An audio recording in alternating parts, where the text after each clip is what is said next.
Aloha, friends. Welcome to a special episode of 50 Tastes of Gray. I'm your host, Matthew Gray, a lifelong chef and radio guy. And today I was planning on talking tech, but I took a slight detour, as can be expected here on 50 Tastes. Along with my new buddy, I'll be diving into a hearty conversation with Scott Merrill, the genius behind Ask Your Computer Guy YouTube channel. But don't let the tease of tech talk fool you.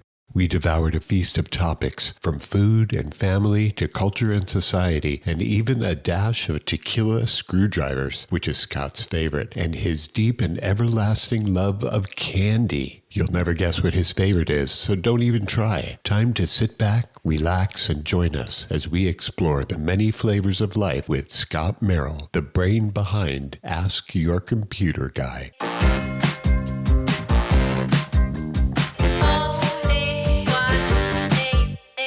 Hey, brother. How you doing? Hang on, I can't hear you. You can hear me okay? Yep, I can hear you Okay. fine. You know, you'd think being a computer guy would be able to just... Well, I'll just keep speaking. Maybe you'll hear me eventually. Oh, this is precious. We have this on Hang on, video. we're going to figure this out. Okay. Well, I can see you, and you can hear me. Right. I just got to figure out why I can't hear you. Okay, hang on a second. If I figure it out, I'll be able to hear you. Well, I could just keep... There you are. There you are. Okay, got it. there you go. Got it. Good. Got it. Got it. Hey, you know what? Some computer guy, huh? I went to the speaker settings inside my video, and then it said, use your microphone as your speaker. And I was like, no, use my speaker as my speaker. And boom, magically, here we are. This is one of those precious moments in life where you have a guy like you who's, you know, the professor who kind of stumbles and trips. And so you're just kind of like paving the way for the rest of the show. Right. That was very reminiscent of Bill Gates on stage introducing Windows and then a blue screen. That's funny. I'm so glad you're here today. Well, I'm super excited to talk to you. This is great. I'm looking forward to this. This is totally something different than what I usually do. So for me, it's a nice little twist. I love it. I love meeting new people, and no matter what their specialty is, just kind of like sitting down, like we're having a beer or two, and revealing a side of them that is rarely put out there publicly. So for me, it's a lot of fun. Well, you know, I think I'm the same way. I like meeting all kinds of new people, whether they're from, you know, the town next door or across the world. You know, their experiences, dining experiences, life experiences, just different things. We get so channeled into people that are like us. We spend every day talking to people that are just like us, and life becomes quickly boring that way, you know. And that's you know, so I'm definitely, and I'm a little jealous that you're in Hawaii. I'm not gonna lie. If I had more time, I probably would have. Well, as soon as I told my wife that I was doing the podcast with you, and she's like, "So when are we going?" I'm like, well, that's not really how it works, honey.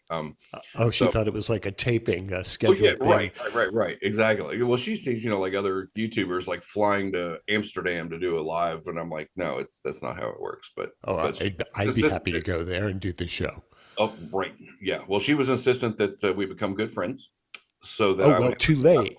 Right, so that I would have a reason to go to Hawaii. I'm like, well, okay, why don't you just tell me you want me to take you to Hawaii? You don't have to beat around the bush, you know. That's right. You know, we don't need Matthew. Right. But we know a guy, and knowing a guy is, you know, that's half the battle right there. So you know, they talk about Hawaii being just this brutal place to live because of the prices and the expenses. Yeah. No one ever really factored in the fact that once you move from LA to Hawaii, that your mom's calling you the next 10 years every time her video is blinking 0, and I have to book passage back to LA to be able to fix her video or whatever it might be. So that even adds to it. Yeah, but you know, there is a trade-off for living in paradise. So there's that. Right. Yeah. The price and the lava. Well, the lava is probably a problem. But that's have you been affected by that? So you're in the lava, right? Right. No lava here lately. That's over on the Big Island and so on, and Maui, where the fires were. Okay. So, but we're affected in the sense that because we're so insular and the most isolated populated landmass in the world, that, you know, there's a lot of that kind of, you can feel the internal pain that's going on within the state because of that. Because it's still your community. It's, Right. they may not be your immediate neighbors, but you still feel their pain because they're right next door. Yeah, Yeah. no, Yeah. 100%. Well, I'm glad that everything worked out and everybody was safe for sure. Yeah, yeah, yeah. For the most part, of course, there are a lot of what I call refugees who were evacuated, who came to this island, and I did my best to cook and help Right, and house as many people as I could. right. That's Yeah. awesome. That's awesome. So, my right earbud, I have these Beats, which I love. They're super high quality, but my right one is not kicking in, so I'm only hearing you through my left ear. If I'm only half there, you'll know why. Okay, fair Okay. enough. Well, hey, probably only half the stuff I say is interesting anyway, so hopefully it'll be on the left side and not the right side. Oh, good, good, good. We're going to be Right? fine then. I'm a solutions provider, man. That's what I do. You ever notice regarding your hearing, since this is coming up, that throughout your life you've listened to the phone on one side more so Yep. than the other? So, Yep. what's your good side? Probably my right side. I'm right dominant pretty much with everything. And so, right dominant, you think that kind of carries through to how we hear or listen? Well, I know that if I've tried to listen on my phone in my left ear, it lasts about 4 seconds and I have to just switch back. And I don't know if Hmm. it's just habit or I really don't. I'm a half century old. So I know stuff is going to stop working. And I just assume with my left ears, I blame it on all the rock concerts I went to. And I said, well, maybe I was turned towards whatever. I just right ear, right hand, right everything. You make it sound like a half century is a long time. You're just a baby. Well, I look at it. I mean, glacially, I'm Uh, really an infant. If you think about it, I mean, I'm only 1/20th of a millennium. So, I, in that case, I should just be getting my driver's license and starting life. they say if the human life was paralleled or contrasted with the life of the earth, we would Right. only live 141 seconds. Well, that's comforting, Yeah, so we're way past that. right? Well, it kind of reminds me of that the thing you see online all the time. One of those motivational things where it's like if someone were to give you $86,400 every morning when you wake up, but you had to spend it all, what would you do? And then, when they say, well, it's actually 86,400 seconds in a day, how are you spending them? And that's Mm-hmm. that's something that kind of always sticks with me is, could I be doing something else? Could I be doing something better or spending my time more wisely or doing something today that I really didn't want to do until tomorrow? Just knock it out and get done with it. Do you think questioning yourself related to that specific helps motivate you to be and do the things that question evokes? Good question. I maybe not that like a meme specifically, I mean, not like things like that will stick in my head, but Hmm. I have found that the thing that motivates me the most is feeling like I have been busy and doing stuff and turn out I really didn't get much done.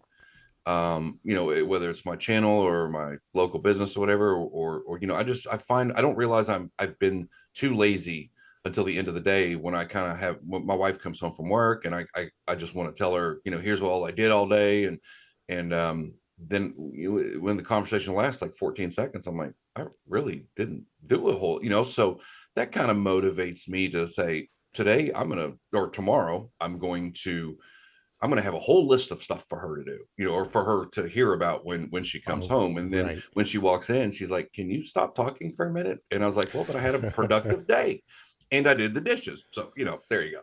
So, Oh, wow. Nowadays it's pretty easy to just communicate with ChatGPT and have it give you a list of things to tell your wife what you did and accomplished. yeah, you know what? But the problem with that, most of what I tell her about is things that either she sees on YouTube or she sees from walking into the house. I did the dishes and made the bed, I did this, I cleaned up, or whatever. So if I didn't, I could lie, but she would bust me in a second. And then if I tell her I made 3 videos, she'd be like, okay, where are they? And I don't, Oh, so there's really no, well, the general rule is just don't lie to your wife. That's yeah, just a yeah, that's a good good one. good concept to live by. Yeah. So not only will she ask the questions, but she'll want to see evidence. Yeah. Well, I kind of made the mistake of letting her be my biggest or my what do we call it? I basically, like, if I make a video, I'll play it for her before it goes live so that she can kind of critique it, right? Because she's not a YouTuber, but she supports my channel. She supports me. And I'm like, how was it? I mean, be honest. Was it really bad, or was it, so yeah, she keeps me accountable. How about that? You know what? It feels like over the past couple of few months we've become really great buddies, and I so know, having you right? on feels so easy. You know. Well, it was funny because I was talking to my wife before we started this podcast, and I was like, I'm here. I sit in front of the camera all day long. I make videos all day long. I literally talk to a little black box like it's a person, which is a skill that I wouldn't wish on anybody. I said, I do this all day. This is what I do. I've got the studio set up, the microphone, the lighting, I've got everything perfect, exactly like I want it. Why am I nervous about talking to somebody I've been goofballing with back and forth for the last few weeks and months? And I'm like, I think it's just because it's outside of my norm that it Hmm. that it's that it's just different. But 60 seconds talking to you, I'm like, okay, it's like I'm hanging out with one of my buddies. So That's I'm right. cool. I'm That's happy right. with it. Aside from the fact that you're in Hawaii, I'm not gonna let that go, you know. Right. Yeah. Yeah. Keep repeating that because that brings in more listeners, Yeah. and Okay. we're gonna go to parts unknown today. So it's not going to only be about the zeros and ones. Excellent. Well, you just described my life in a nutshell. So let's do it. Let's do it. I'm loving it. I've been watching Ask Your Computer Guy for a while, and I was thinking, oh, I could never get him on. But I'm one of those people from the old days, more than half a century old, and Right. I'm used to the handshakes and the schmoozing and the hugging and the letter writing and the banging on the doors, and so it doesn't bother me to just reach out and say, hey, would you like to be my guest? And so 100%. that's how I get people. So it just doesn't happen automatically. Right. Well, and to add to that, something my mother told me from a very young age, um, if you don't ask, you don't get. Right. And I found Exactly. out many times when, as a teenager, I wanted to go out with my friends or go to the mall or go see a movie or have $20 to go do whatever. And I never asked because I figured the answer would be no. Now, as you get older and you care a little less about what people think about your question, it's easier for sure. Cause you're like, well, Right. whatever. I've raised kids. I'm used to, rejection. But I have learned sometimes that, and some of the best connections I've made have been just because, like you, I just reach out and I'm like, hey, let's be friends, you know? That's And cool. so sometimes they just go, you catch somebody at a certain point in their life where, like me, for example, I'm just grinding constantly, working home, working YouTube, whatever. It was like, this was just absolutely, I was excited to do this because it just looked, well, first of all, it's different, which is good. And it just looked like fun. It just, I literally got on YouTube and watched all your YouTube videos. I started listening to the spot and I was like, that sounds like a lot of fun. He's just two guys hanging out talking. And I was like, let's do that. So, Yeah. and now that we've done this, I have no doubt, that there'll always be at least a shack in the back of your place for us if we ever come to Hawaii, Oh, you betcha. No doubt about it. So or at I'm going least to send ask me you, to a friend's house. Hey, I trust them. Stay there. can you take Right. care of the Merrills, please? Thank you. Right. So, before we talk about all the great things we're going to be speaking about, I usually begin each show by asking my guests, what have you eaten today? Okay. So before I answer this, Uh-huh. okay, this will prove that I know I've watched your stuff, I've listened to your stuff. I'm gonna One thing you're gonna learn about me is there is no quick answers with me. Everything seems to have a backstory, which might play well for your podcast. Um, I knew you were gonna ask me this. Now, if you ask me any other day of the week, this time of a day, any day of the week, the answer is going to be, well, coffee, because that's pretty much, I don't do breakfast. I rarely eat lunch. I usually eat one big meal Hmm. for dinner and I'm done. But I knew you were going to ask me this question. So it just so happens that my wife made the most amazing Greek tzatziki pasta salad with Kalamata olives and artichoke hearts and fresh feta and and for me to be able to remember all those ingredients, that should be a plus in my corner because I was not sure I was going to remember all that. But that's what I ate today, and Oh, coffee, of course. that sounds great. Because Now, is that an olive oil dressing or is that no, some sort of a don't ask me yogurt? complicated questions. I don't know. I don't know. Oh, okay. So, She made it. She put it on in a bowl. It tastes really good. I don't really care. so you ask no questions. She I'm she like a takes half care of food. the food. I'm like a foodie in training. I know foods, but I don't know foods that way. I know when I like it. I don't care what's in Okay. it. So it was a Greek salad with It right. It's a Greek tzatziki salad. It's got the gosh. If she was here, she'd be rolling her eyes at me right now. Kalamata olives. Kalamata olives, artichoke hearts, fresh feta. Oh, that sounds really good. Yeah. Oh, Okay, it's so delicious. was that a breakfast item? No, we're actually cooking some ribeyes on the grill this evening. Oh yeah. And she's like, I need to make something to go with the ribeyes. And she's like, well, and she's big about food. She's in the kitchen. She channels her ancestors and just makes the most amazing food. 98% of which I could not tell you from one day to the next.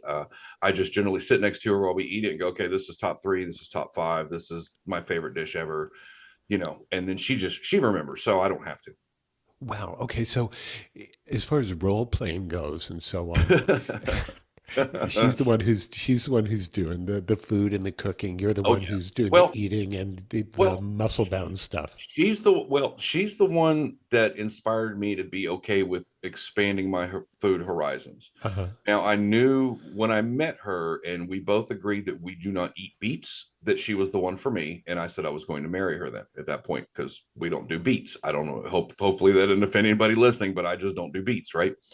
Well, you So, missed our all beats show apparently. well, it would be the anti-beet show. How many people out there don't like them? But I know they're good for you and all that. I just don't care for them. But I will eat pretty much everything else, especially things I maybe haven't tried before. Perfect example: New Year's Eve. We did black-eyed peas and um, collard greens, I think, for whatever Uh-huh. the traditional New Year's thing is. And Yeah. I've had it before. Did not care for them. And she's like, "Do you trust me?" But yes, I Right. trust you. And Do I she look made it fat in this? right. Yeah. I'm way past that. I'm way past that. But she made it. I said, "Okay, sure." And you're an amazing cook, and I'll try it. And I ate it, and I was like, "Wow, that really opened my eyes." So that taught me that just because you've had something before that maybe wasn't your favorite, if it's prepared differently by someone who actually puts love into their cooking, it can change everything. Now, we cook together. She tells me what to do, and basically, I'm the world's laziest sous chef. Hmm. But I can oil pans, I can stir, I can do all the incorporating, I can mix, I can slice, I can do all the things that she really doesn't want to. I cut up all the chicken, all the things she hates. But we have found that it's brought us a lot closer when we actually cook together. As long as I just do exactly what she tells me and don't wander off the path and try to do it myself. Just, hey, you want me to stir these? It took me a long time to learn I wasn't supposed to stir rice. I got in so much trouble for that. Oh But boy. I Yep, learned yep, if yep. rice is on the stove, don't touch it unless my wife says go stir that. So, but yeah, we cook together. She's taught me a lot about food, most of which I don't remember, Hmm. but I enjoy cooking with her, and her food's fantastic. It's really taught me to expand my horizons. And we literally just the other day made a list of all the places locally that we have not been. Either one of us has not been, or both of us have never been. And it was 3 solid pages of restaurants. And that really got me thinking. It's like you like the same things over and over. You get comfortable with the same kind of food. And it's like, why would you not want to try something new? There's a Greek restaurant in town. Go try it, and things like that. So that's what we've been working on, is trying to pick a place to eat that we haven't been before, and we either go back or we scratch it off the list.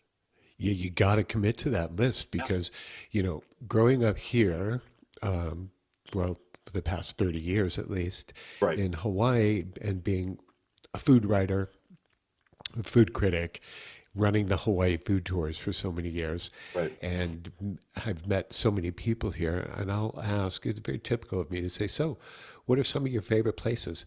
And people just, for some unknown reason, shut down. Right. They can't tell you where they go Right. because I think they feel a little bit of intimidation when I ask, but really it boils down to what you just said. People go to the same two or Right. 3 places, and that is that, and they don't want to We're share it. creatures of habit. That's what we do. We like a Right. place and we go, it's a Mediterranean restaurant and I've always had good food, good service. It's, inexpensive. So I just keep going there. But Hmm. and I think a lot of that is just nobody wants to be disappointed. You don't want to go try a new Pan American restaurant only to find out that it's not as good as when you went to Jamaica and had food there.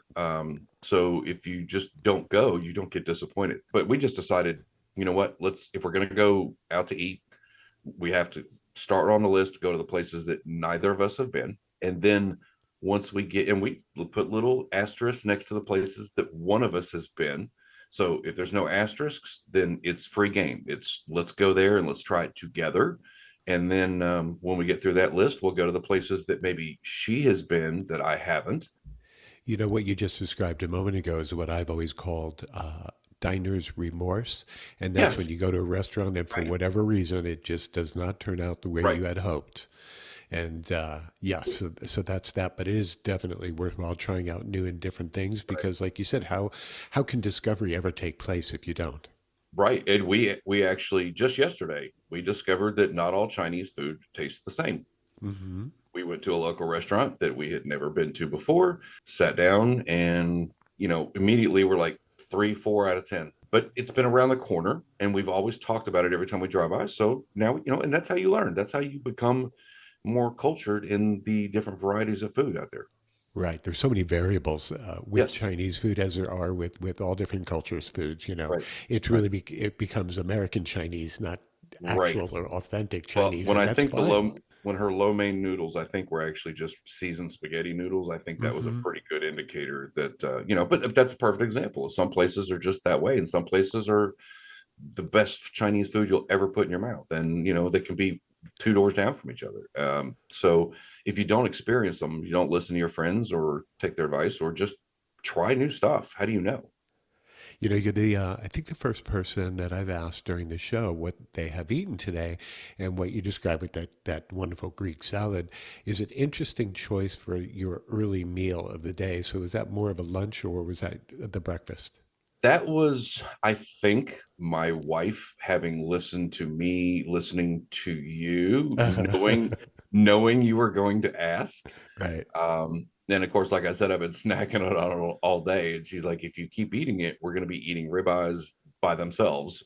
I don't normally, like I said, I don't normally eat. I haven't eaten breakfast in 35 years. Uh-huh. Since I was in the military, I just don't. I might eat lunch if I get hungry, but I'm usually just back here working in the studio all day, and I just don't even think about it until 2 or 3 o'clock, and I get that stomach grumble. Then I'm like, well, gosh, we're a couple hours from dinner, so I'll just snack on the leftover and piece of chicken or something, and I'm done. But yeah, I just unfortunately anybody who has any kind of health or fitness routine is probably rolling their eyes and slamming doors right now hearing that. But no, I've never eaten breakfast really, and food isn't really terribly important to me until my body goes, hey, you haven't had any. Wow. You're one of those eat to live types then. It's not by design. I mean, I know they always say breakfast is the most important meal of the day, but here's what's happened to Well, me, that's and I bullshit though. give me some coffee and back away slowly. Just don't even try to come at me with food. God Right. bless her. I pick on my wife all the time, but she's amazing. Like she leaves for work at 7 o'clock in the morning. We used to do all I won't mention the names specifically, but like the food delivery services that like Uh, ship you food automatically. You pick your food and they send it to you, right? oh yeah, yeah, yeah. Well, for us, it was great. We both worked from home. It was convenient. There was always something to eat, prepared, all the food. We didn't have to go to the grocery. It was great. So she has a stack about inch and a half thick that when she's about to leave for work, she hands me the stack of papers and goes, you choose what we're eating. And if we have all the ingredients, great. If not, Scott's going to the grocery store at some point while she's at work. But and sometimes I'll go through and I'll be like, well, do we have all the ingredients for this? Because I really don't want to go to the store today. But but we never fight about what we're eating because we agree ahead of time. She is great about helping me appreciate food in a way I didn't. So Mm-hmm. naturally, when you reached out to me and I found out your podcast was based in food, my first reaction was we watch Triple D and all I guarantee you on paper I could beat Bobby Flay. Now in reality, Okay. no, Yeah, but on in paper is reality, important though, on paper, because yeah, in my living room, I'm killing him because yeah, I mean, I got it. But yeah, in reality, it's not going to happen. But I'm like, I know we watch so much Food Network and all the shows, and I know all the popular chefs and all the Iron Chefs or whatever, and I'm like, how can I be this dumb in food after watching all of this stuff? But I thought it would be fun because you're a food based podcast to interject some of the, you know, again, you don't want to talk to people who are just like you. Sometimes hearing people who like food but don't know anything about food might be a little bit interesting conversation. So oh yeah. I'm your guy. Before we get back to food, over your shoulder, there Yep. is a digital readout that at this moment says Yes. 98,569. Now, I've been Yes. watching you for a while, and in all your videos, it appears. Can you explain to our audience what that is? That is my subscriber counter Ah, on YouTube. Tell you a funny story. I got to reach over here. okay, Okay. real good. This is Scott reaching right now, everyone. This is something that was very special to me. You can tell it's a bar napkin. This is how bad I wanted to succeed on YouTube. About 3 years ago, I went to the bar and I sat down with my tequila and my orange juice.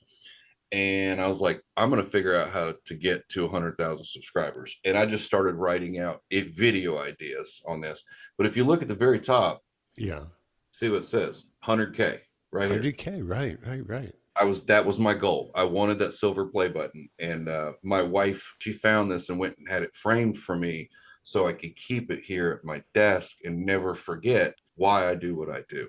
That's Uh, awesome. One thing that's glaringly missing from your list to get to 100,000 subscribers is coming onto my show, hey, which won't I help you one bit. no, I you know what? It's funny because when you are trying to grow a YouTube channel, Yeah, whether it's the people you meet or the contacts you make or the sponsors, the brands that you work with, or the comments that you answer or the emails that you get, all that stuff. Because we are so laser focused on getting to a goal, anything that doesn't directly benefit us, we tend to push off to the side. And I knew that my audience is computer people. They're not going to be interested in, you have to know your audience, right? sure. Your audience is people who are interested in food and intellectual conversations. But my audience just wants to see computer stuff. But that's why when you reached out to me, the first thing that popped in my head is A, that looks like fun. B, maybe there's something I can do to help him, Hmm. whether it's just bring a few new eyeballs to your podcast or whatever. But it wasn't about, I decided it was like it wasn't about what I could get out of it. Can I do something to benefit another creator, which is what you are. Matter of fact, as an aside, I had a conversation with a creator in one of our Facebook groups where it's a paid group that I'm in, that we as creators, we help each other grow and, give each other advice and sometimes some hard love. Um, but he's doing everything he can. He's making tons of videos or whatever, and he's just not growing. And he's like, look, you're killing it. I'm willing to listen to whatever you have to tell me, but can we talk? And so, he called and we sat and talked for an hour yesterday, and I gave him some tough love. Um, but it's difficult because I don't see myself as the type of person that is worthy of giving anyone advice. I mean, I look at that number over here and I'm like, how did that happen? You know? Right, right. And I think authenticity in what you do, whether it's YouTube or a podcast or just the way you communicate with people, I think authenticity is a big selling point. I think a lot of people tune into my channel because they feel like I'm their next door computer guy. Yeah, So yeah, I try to infect others with that. I'm like, if you really, content's great, thumbnails are great. You really want to connect with people, be yourself. Just be right, yourself. right, People will right. relate to you. People see when you're fake. And I gave up trying to be somebody I wasn't a long time ago, and everything worked out after that. How long has it taken you to get to 100? I started my YouTube channel about 3 years ago. As of a year ago yesterday, I only had about 2,500 subscribers. 2,500. 2,500. A lot of what I've learned, I spend a lot of time learning. If I'm not making videos, I'm learning how to make better videos. I'm watching all the growth channels. I'm learning viewer retention and thumbnails and and it's tough to put your face in a thumbnail because my mom always said I had a face for radio, so I don't know how to fix that. But Good old mom. but I don't. I'm not a graphic designer, so I'm not going to be killing thumbnails. I have something to say and I say it, and I don't. I'm not a great editor. But what I do have is valuable content that actually works. So I just do what I can do. Right. But like I said, I was in this other group, and the gentleman that runs the group gave me a little nugget of advice a while back on a live stream. It wasn't for me. It was just he was talking on a live stream, and his exact words, I'll never forget it. He says, "Open the funnel," and I was like, "Okay, not sure exactly what that, but you're too narrow." You're too narrow. Like if, for example, on your podcast, if it was 50 tastes of grapefruit, anybody who loves grapefruit is going to tune in. They're going to love it. But anybody who isn't really a big fan of grapefruit is probably not going to be interested. The first 50, 60, 70 videos I made were laptop disassembly videos where I'd show people how to take a laptop apart, right? And I thought, hey, I'm making content. I'm a creator now, right? Well, people would come in, they'd learn what they needed to learn, and then they'd leave. They wouldn't subscribe. They wouldn't stick around, but they were really happy that I helped them out. And so that's about the time where the guy, my friend, he said, open the funnel. You know so much. You've been doing this over 30 years. Talk about the things that you know in the broadest sense that you can. So I shifted, I unlisted all those videos, got them completely off YouTube. I didn't want people even looking at them. And I started making content that appealed to a larger audience, Windows users, PC advice in general, things like that. And after I did that, my channel just went straight vertical. Wow. And it's in the last year, I've gotten 95,000 subscribers in less than a year. But it was because I got out of my own way and stopped thinking that I knew what I was doing and realized that there's people out there who know more than me. That's applied to all different aspects of my life. It's not just that, but food, like my wife with the black eyed peas and the collard greens. You know what? Get out of your own way and trust that somebody knows more than you. And it's a good life principle, but it's benefited me in a lot of ways. Yeah. So now at getting close, nearing the 100,000 mark subscribers, has the engagement also risen along with that number of subs? Are people doing the back and forth like we're doing right now? Are they asking questions that are good ones? And yeah. I need to hire somebody full time just to respond to my comments. A year ago, if I got 10 comments a week, I would be like, it is great because I like to engage with people. If people have a question about a video or they say, you lost me on this part, can you clarify? I'm like, absolutely, boom, boom, boom, type it up. And they're like, thank you so much. I didn't believe the comment I get the most is, I can't believe you actually responded.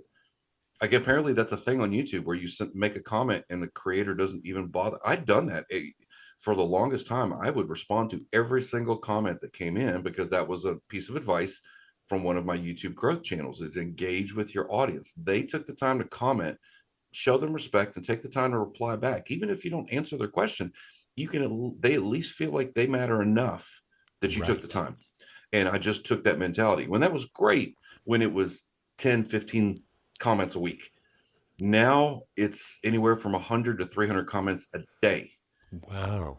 So on top of running a local business, on top of running a YouTube channel, managing a YouTube channel, creating video, coming up with ideas, creating, editing, thumbnails. Oh, and on top of that, I'm married with, I have a wife and a somewhat kind of a social life. It gets tough. But so now what I would do is I'll look through all the comments, but the ones that are, and I don't just respond to the ones that are, hey, great video. I actually try to respond to the ones that genuinely need more help, because that was the whole purpose of me starting the Ask Your Computer Guy channel. Is people always come to me for computer advice, and I was like, just ask your computer guy. Oh, that's me. Sorry. And it just kind of turned into now 100,000 people on the planet kind of look at me as their personal computer guy. And I try to do as much as I can, but with growth comes issues, and one of them being I just can't respond to everybody. Right. So I bet your demo must understand that at some level, that when you get to these kind of numbers, that you're only going to be answering the ones you can get to, the right. questions. Yeah. Well, and here's a way that I've usually, like, if someone, for example, if somebody would comment, go, "Hey, great video, really helped me out." In the past, I would normally actually I'd heart the comment, to, "Hey, thank you so much," and then actually take the time to say, "Thank you so much. I appreciate your support," or "I appreciate you supporting the channel." Now it's just I'm going to heart the comment, and I'm going to go on to another comment that actually requires me to type something. Um, Hmm. it, it's not as not. I ideally would literally give a response to every single person if I could, but it's be careful what you ask for. So I Right. just do what I can. I try to answer, if I'm standing in line at the DMV, I'm responding to comments. If I'm waiting to get my haircut, I'm responding to comments. It's anytime I have a few minutes, I will go through and I will address them as I can. But it just kind of scares me because it's like at 100,000, that's a little scary. What's going to happen if it goes to 200,000 or bigger? And Wow. you know, I mean, good problem to have, but I don't ever want to feel disconnected from my viewers because they're the reason I'm able to stay home and make free content for them. So when you attain your goal, which is going to come real soon, obviously, does it become the time to set the new goal, or do you say, okay, real good, pop a beer and kick back for a while? As I told you before, with my my it's funny, you can tell how many drinks I had by how the handwriting is on the third column. It's nice and clean on the first one. I Right. might have had a few while I was writing this down. That was the Tequila last. and OJ, that's your drink. That's tequila screwdrivers. Anybody want to donate one? I'll be Okay. more than happy. Fair Yeah, enough. yeah, on a healthy food podcast, let's talk about that. But that was my primary goal, and I didn't really set goals at the time because I literally had, oh gosh, I maybe had a couple hundred, 200 subscribers, but I was like, I'm gonna do this. I see the people with the silver play buttons. I don't know how, but I'm gonna figure it out. And that was the last time I set an actual goal, and I put it on paper because what you write, you become. That's why I have my digital thing here, because I can see it as I'm making videos. I can see it behind me. I can see it as it rolls over, and it reminds me that what I'm doing right now is making that happen. Um, that's one of the reasons. See this little silly thing behind me here? Yeah, yeah, It's yeah. a. I made this a few weeks ago because I didn't want to wait for YouTube to send me a play button. So just for fun, I took some cardboard and I made my own silver play button. Now, That's great. that was also a motivator. And to be fair, I'm close enough where it's going to happen. But I Hmm. also did this on purpose because I've got a lot of local friends who are big supporters of my channel. And for the 100,000K rollover, I said, you know what? I'm going to have a party. We're gonna grill burgers, dogs, whatever, chips, dip, salsa, all the things. Bring whatever you want to drink, but my house is your house, my food is your food because you guys have supported me. So I decided to make this and get a bunch of paint pens, and I'm gonna have everybody that comes to the party sign it, Oh, yeah. and it'll go. Well, it'll probably go right here underneath the actual silver play button. Hmm. But as far as goals, to answer that question, my goals are daily goals now. As far as like what number I want to be at, I don't care about that because subscribers is just a vanity metric. It means nothing. So it's nice to have a goal like that, and that's why you always see the creators putting them on the wall because I know how hard it is to get to that point. It's a lot of grinding, and I did that for a long time in my spare time, and there's definitely a story there. But um, I just I never lost hope. Okay, truth be told, we're gonna get real here. Okay. Oh, here we go, folks. Open up your Yeah. ears. I'm going to get my hanky. I think this is leading into something. This is gonna be pretty deep. Well, this is some personal introspection here, and Hmm. I hope maybe somebody listening feels or has felt this way because I'd like for them to see, hey, if you figure out what you want to do and you just put everything you have into it, you can do it. My whole life, I have always tried this. I've tried this, trying to figure out what my direction was. I don't know if it was, do I want to be an entrepreneur? Do I want to be a college guy? Whatever. And it just, no matter what I tried, it bombed. it might do real good for a minute, or sometimes it didn't even get out of the box. And I knew when I got into computers 30 some odd years ago that I was good at it. I was just naturally good at it. Um, and I knew that I could make a career out of it, or at least have stable income, but it was always working for somebody else. And so I've been working in IT. After I got out of the military, I worked in IT jobs, one back and forth to the other. And it just, I was always working really hard to put money in somebody else's pocket. And, the boss had the nice sports car in the driveway or in the parking lot, and I'm the one that's staying after work to finish up a project. And I was working for a company. I'm not going to mention any names, but I was working for this company, and I had worked myself up from the very bottom on the help desk. And I started at the very bottom, and within 5-6 years, I had worked my way up to running or supervising the IT department. And I was like, I was making good money. I had a whole team. I was loving my life. Had great job, great hours, great benefits. And company got bought by a bigger company. And long story short, after 8 years of missing recitals and birthday parties and holidays, and having to work through a weekend because of an outage, whatever, 60-70 hours a week sometimes, they just decided my services were no longer needed. Company did not need me anymore. And that forced me into starting my own local business. Now, this was in 2008, where the economy was absolutely in the toilet. Mm-hmm. I tried. I could not even get a job at McDonald's. Now, at the time, I was married and I had two small children under the age of 3. I was scared, but Oh I yeah. started my computer business, and I literally didn't even have the money at the time to have business cards made. I'll never forget this. I was sitting at our little local coffee shop. This is where all the old geezers would hang out every morning. The retirees, they'd sit there, drink their coffee, and tell lies, right? I took a piece of paper. I managed to find a little planner, and I had some blank pieces of paper. And I one day just literally sat there. I took this 8.5 by 11 sheet of paper. And you know how, like, remember in school where you wanted to tear a piece of paper, you fold it and you lick it, and then you can tear it really easily? Right, right. I split that 8.5 by 11 piece of paper into 10 individually or equally sized. And I wrote Scott Merrill and my phone number, computer repair. And anybody who, some of the guys there knew I was a computer guy, so they would be, hey, Billy so and so, hey, meet my friend Scott. That was my business card. And the small town that I lived in at the time, it was real easy for word to get around that there's a new computer guy in town. And it just grew from there. And one thing led to another. And I got involved with the referrals group, and it spread. Now I was the computer guy for the local business or the local Mm-hmm. town, which was great because now I could actually afford to eat. My babies were not going to starve. And so I did that. And that's the business I still run to this day, 15 years later. But the YouTube thing, there's a really funny story there, and I want to tell you this because I don't want us to get sidetracked. This will be, and if there's anybody who actually has teenagers listening, they're really going to laugh at this. If you ask it back in our generation, when they asked us, hey, what do you want to be when you grow up? It was a police officer, a firefighter. I want to be a nurse. I want to be a doctor, right? Now, if you ask, 80% of the kids are going to say, I want to be a creator. I want to be an Instagrammer. I want to be on TikTok. I want to make, I want to be an influencer, right?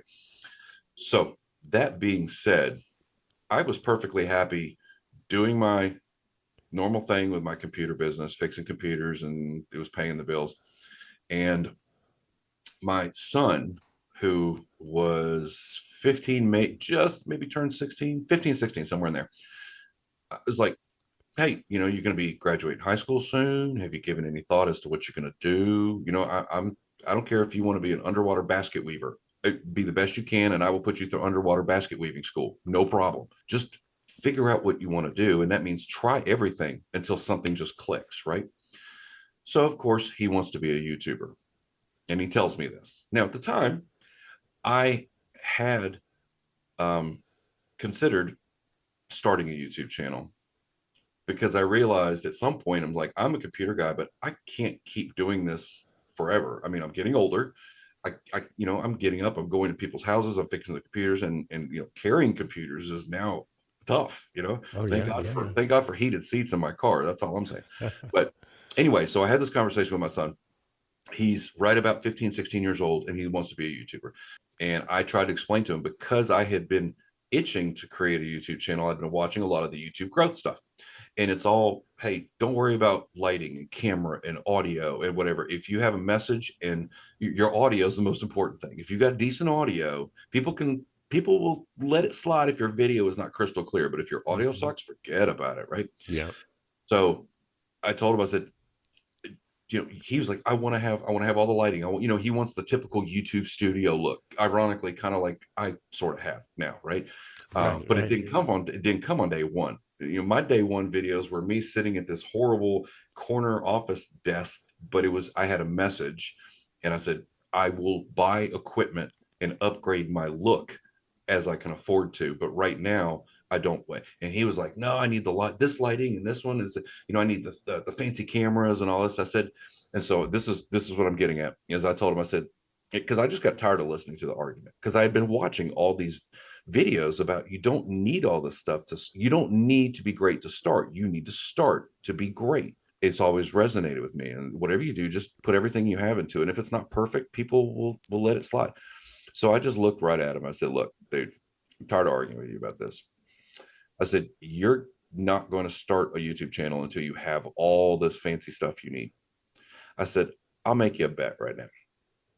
I said, I have an iPhone and a cheap little $15 ring light that I picked up somewhere on Facebook Marketplace or something. I Right. said, I've got an iPhone and a ring light, and I'm going to start a YouTube channel, and I will have 1,000 subscribers and be monetized before you have one. And he's like, bet. 98 plus thousand subscribers later, I've upgraded my equipment, nicer lighting, all the fancy things, and he still has not started his channel. Oh, Not a single video, not a single subscriber, because he's waiting for the greatness to happen before he works for it. And as a dad, I was just really more of me being a dad. I was like, look, I can show you, I can do this, and if I can do this, you can do it. But anyway, so in part of my desire was just to prove to him that you don't need all that fancy equipment to start. You don't need it to be great. Just be good at what you do, find what you want to do, and just be good at it. And ironically, he's a big supporter of my channel. I think he's realized now that he lost the bet. And so yeah, so that's one of my favorite stories when people ask about what made me decide to start a YouTube channel. It's, well, the obstinance of a teenager is kind of what did it. Because I was just fine. I'm done arguing with you. Just watch me. that's And so that's exactly how it happened. that's so interesting because I like to study psychology and society and culture, and so it leads me to a couple of different questions. Is Sonny Boy now doing underwater basket weaving in a tutu? Ironically, no. Okay. But what he is doing, and I'm not I think he's working in a restaurant or whatever. Uh huh. But he's really, I like to brag on my kid a little bit. He kind of went from, I don't know if, like, he was the one that I was expecting I was going to have to save up bail money for. I'm not gonna lie. And if parents out there, like, who have multiple kids, are like, one's gonna put me through my retirement, and the other one's gonna be spending it all in bond money. Um, he really, I had gotten divorced, and we had started spending our visitation time together. We really just started spending actual time. I'd just go sit and play, watch him play PlayStation. I think he just really wanted somebody to connect to. And I come from a military background, so I've always had kind of a, um more of a, just do the right thing. I'm one of those people that's Hmm. like, if you're just honest all the time, you never have to remember what you told somebody, right? I Right. mean, be honest and just say the same thing every time. And I think just being a influence on him, and I was not the best father, I'm not gonna lie. I'm so far from that, but I knew that time and repetition, just like creating a diamond, time and pressure will eventually mold him into the person I wanted him to be, better than me. And so, he started saving money. He never did that before. He had opportunities to go work other jobs, and he was like, well, you know what, I've got some time here, and I think that I would like to stay here and demonstrate that I'm loyal and I'm a hard worker. And I'm like, okay. Then he goes and on his own, blew my mind, on his own went out and bought a car after doing research and haggling and getting it. I mean, I'm looking at this kid like, whose kid are you? I'm sure other parents Hmm. out there, like, I had one kid that just totally surprised me. But yeah, so he's 19 and change now, and he's doing great. And I hardly ever talk to him, but I'm here when he needs me. And otherwise, he's learned what he needed to learn, and he's starting on with his life. So So it's so interesting. The part of that question that is I guess, the secondary part is like, what's wrong with our society nowadays when kids want to be influencers or digital nomads instead of wanting to be astronauts or um, teachers and things like that? I've thought about that a lot. Being older like me, you understand, being an astronaut when we were kids was the glory, it was the excitement. My Right. father flew F-4 fighters in the military, in the Air Force, for over 20 years. So I grew up with a rock star. I mean, he comes in the flight suit, and I get to go out to where he does his thing, and I'm like, you get paid to do this? So I grew up with that kind of mentality. I actually wanted to be a fighter pilot, but my eyes weren't good enough, and that wasn't going to happen. Um, and I also wanted to join the Marine Corps, and my father was not going to let that happen. But that's a whole nother story, maybe for another podcast. But I always kind of had that disciplinary thing hanging over my head. And so I just tried to implement that into my son. And of course, me having gone in the military too, that was just Right. reinforced by that. And I'm like, you can do whatever you want. I'm not going to be one of those guys that's going to tell you what to do. If you want to be a rock star, be a rock star. But you got to learn to play guitar first. You have to start at one. Eddie Van Halen at one point did not know how to play guitar. And I try to implement that into, Dad, you fix computers, you just know how to do this. I'm like, no, I've been doing this for 35 years. You think I was this smart when I started? I just time and repetition. And you can do, if you want to be an astronaut, then make it happen. Kids nowadays aren't, to them, being Mr. Beast has more glory attached to it than serving your country or flying into space or pulling someone's heart out and resuscitating it with your bare hands. I guess we come up with a different generation of parenting, maybe, Hmm. that parents aren't as, they haven't been as influential to their kids' dreams. And I mean, you know what? Going to law school. I mean, you could, for example, it's what, 4 years of regular school, 3 years of law school, plus whatever, or a doctor, 12 years to end up in debt for the next 30 years. Or you could be a really good looking kid and in 6 months on YouTube be making more than your parents. Right. That's the money, I think, is really, nobody wants to be a YouTuber because they want to be a YouTuber. They want to be a YouTuber or an influencer because they know there's money attached to it. And there's a lot of people I know that done it and make more than their parents. Back in the days, you work here, you work for a long time, you have a retirement, a pension, you have security for life. Kids don't care about that anymore. They don't think that far ahead. So you kind of like blame, if that's even the right word to choose, it on the parents Yeah. more so than the society. I mean, or the educational system. Well, I think the educational system, first of all, even when I was in school, they didn't teach you things that you needed to know. That there was never, it was. I learned all about the War of 1812. Where was the class on how to do taxes or how to create an LLC and run a business? The parents are to blame to a degree, but we've also now live in a world, unlike when we grew up, where now it's usually two parents working full time. Some of those parents are working two jobs. They are not able to spend the amount of, and if they come home from those jobs, they're exhausted, or the kid isn't there, the kid's off doing, hanging out with friends or whatever. So there's less time spent with the child. And when you have less time spent with the child, even if you have the energy to talk to the kid, what are you going to tell them? Work hard and be like me? Well, Hmm. work hard and be better than me. Well, to them, if you're working two jobs at the time, your child mindset tells you, I don't want to do that. I want to take this route or whatever. So, I wouldn't put everything on the parents. I wouldn't put everything on the education system. I wouldn't put everything on the kids, especially now in the world of social media. How does a teenager not realize the options that they have? When I was growing up, we didn't have that. We had three channels on Right. a TV, and we actually Hmm. picked up a telephone when we wanted to talk to somebody. There was no Facebook, there was none of that stuff. So your influence was directly driven from your parents talking to you, your friends talking, or your mentors. But there wasn't a lot of that. Nowadays, you can pick up your phone and in 5 seconds see 10 different career opportunities. So I don't know what's wrong. I think the kids today, their just attention span is so short that it looks Right. good until the next swipe. Yeah. I think that that is a major problem when you extrapolate as to how lives are going to be, because scientists have always said, at least in the last 30 years or so, that the people with the greatest social skills are the Right, ones who are going to succeed.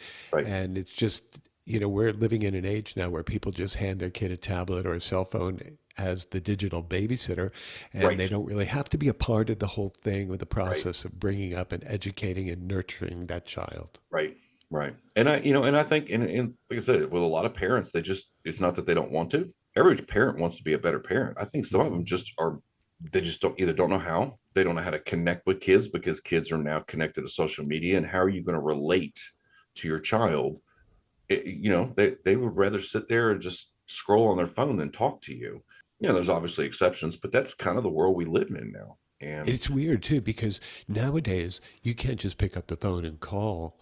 It's like, can Scott come out and play?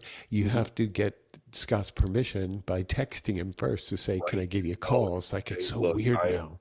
I'm not gonna lie, I'm so bad about that. It's but with mostly with my friends. And to be fair, I'm usually sitting behind a camera recording something. So if they call, I've got them on mute. But I've got a lot of friends who are old school like me that they don't text. They pick up the phone and they call. Right. And they don't really understand the concept of I can't answer the phone because I'm filming, right? Um, but sometimes they will call and not text at all. And I'm like, look, or they'll leave me a voicemail. I'm like, I don't remember the last time I checked my voicemail. But I also have to remember I'm lucky enough to be born in the generation perfectly split between old school and new school. I'm old enough to remember the old Atari and the Coleco and the three Uh-huh. channels, and the remote control was me getting up and going to the TV and turning it for my dad. Um, Right. but I'm also young enough that because I started the business, which I knew social media was going to be part of it, and then the YouTube thing and Facebook, all that stuff. So I had to adapt to the new stuff because it's what I did for a living. I fixed computers for a living, so I have to be up with the times. But I'm old enough to remember those things, and I'm really blessed. But a lot of people that are just a few years older than me forget about it. And then the kids that Right. are a little bit younger than me, they're just wandering through life with no clue because they have no influence other than what they see on their phones. It's funny. We've been chatting away here for an hour, and I don't think we've talked anything really too much about computers. I And I brought think eventually we'll get to that. Sure, sure. Let's talk about what I've been going through, ranting and raving to you about lately, was having our router moved in the house, and then my laptops Right. just stopped seeing any sort of a Wi-Fi signal. Now, I don't know if this is over the head of the people who are listening to this show, but that sounds like a really and seems like a very quirky thing, an unusual thing for that to have happened. Coincidental. You know, if one box went down, I'd buy the coincidental thing, Right. but two at the same time in the same moment, and that were manufactured years apart, Right. that both responded that way. Now, the good thing, if there is an upside to this story, is that the machine I'm working on now has a straight Ethernet connection getting between five Yeah, and I six know. You hundred told me. down. Rubbing it in. Yeah, no, I'm just feeling really good about that because it's hard to find anything else. But I want you to help me with that, and I know that we're not going to be able to discuss it on the Right. air, but this really kind of dovetails into the question of what are you seeing as the most common problems people are having these days, whether it's PCs or Macs or otherwise? The vast majority of times, people are calling because their computers have just gotten slow. And with rare exception, the hardware and whatever sometimes starts failing. But the vast majority of time, it's user behavior. It's the things you do while you're on the computer, the things you click on. It's, I don't want to call it ignorance because, you know, but it is. Ignorance used to be, you know, if you were ignorant of something, it's just because you didn't know. You know, I'm ignorant. Exactly. I'm ignorant of wine. I know what wine is, but I'm ignorant when it And you comes love to, the way it feels. I got red and I got white, and pretty much, you know, and Right. but once I have been educated, I'm no longer ignorant of that. So there's a lot of people that will go buy a computer at Walmart, whatever, they bring it home and they set it up and then they start using stuff and they start clicking on stuff and they don't know what they don't know. They don't know that that's bad, or they don't know that you don't need this program, or this is not the antivirus you should be using, or, and so they'll just click on stuff. And then, you know, and over time, more and more crap gets on the computer. I explain to people like this when they say, how did this happen? I said, it's like if you were like when you go to the dentist, right? And the dentist can clean all the plaque off your teeth. Well, the plaque didn't get there in one day. The plaque got there from the food that you ate. Plaque builds up over time. It doesn't just boom pop up. It's the same thing with computers. Your computer, even if you don't use it correctly, it's not going to start acting stupid in 3 days. But Yeah. after you've had it for a year and you've done the same thing over and over again, you've clicked on stuff, you've not managed your computer, you've not, there's just a lot to learn about how to properly use a computer that isn't taught. If you know how to properly use a computer, or more importantly, what not to do, that's really the thing, is what should I not do? That's kind of what my YouTube channel is about. Let me guide you. Let me tell you what is bad, and let me tell you the things you should do so that you won't have problems going forward. But if you do, I also offer solutions on how to take care of those. Now, every now and then I come across an issue like yours with two laptops suddenly just not seeing Wi-Fi. I've been thinking about that one and I still don't have an answer, because that's, I gave you a couple solutions, but they weren't any. I knew it wasn't going to fix it. I honestly, I don't. I'm not sure. We'll talk about that later. We'll figure it out. But You know, just so you know, while we've been doing the show here, Amazon just dropped off an Ethernet to USB adapter. So if you ever want to plug in, nice, noted. Yeah, no. Most of, I mean, I see everything. You know, you believe me, as there's some stuff I can't unsee, and I hate that. But um, I would say the vast majority of the problems are user caused. Now, what I do in my local business is I fix the problem. Obviously, I clean up the system, whatever. But then I'm also, I consider myself a little bit of an educator, because even though it's taking money out of my pocket if they never call me back, you know, a year later, I'd rather take the time and explain to them what they were doing wrong, or what they shouldn't be doing, or how they caused the problem, or here's something you can do to keep it from happening again. And you know, so I lose money on that end, but I also end up doing okay, because then they end up telling 2 or 3 other people oh about yeah, me. for reputation's Yeah, purpose, it works 100%. very well.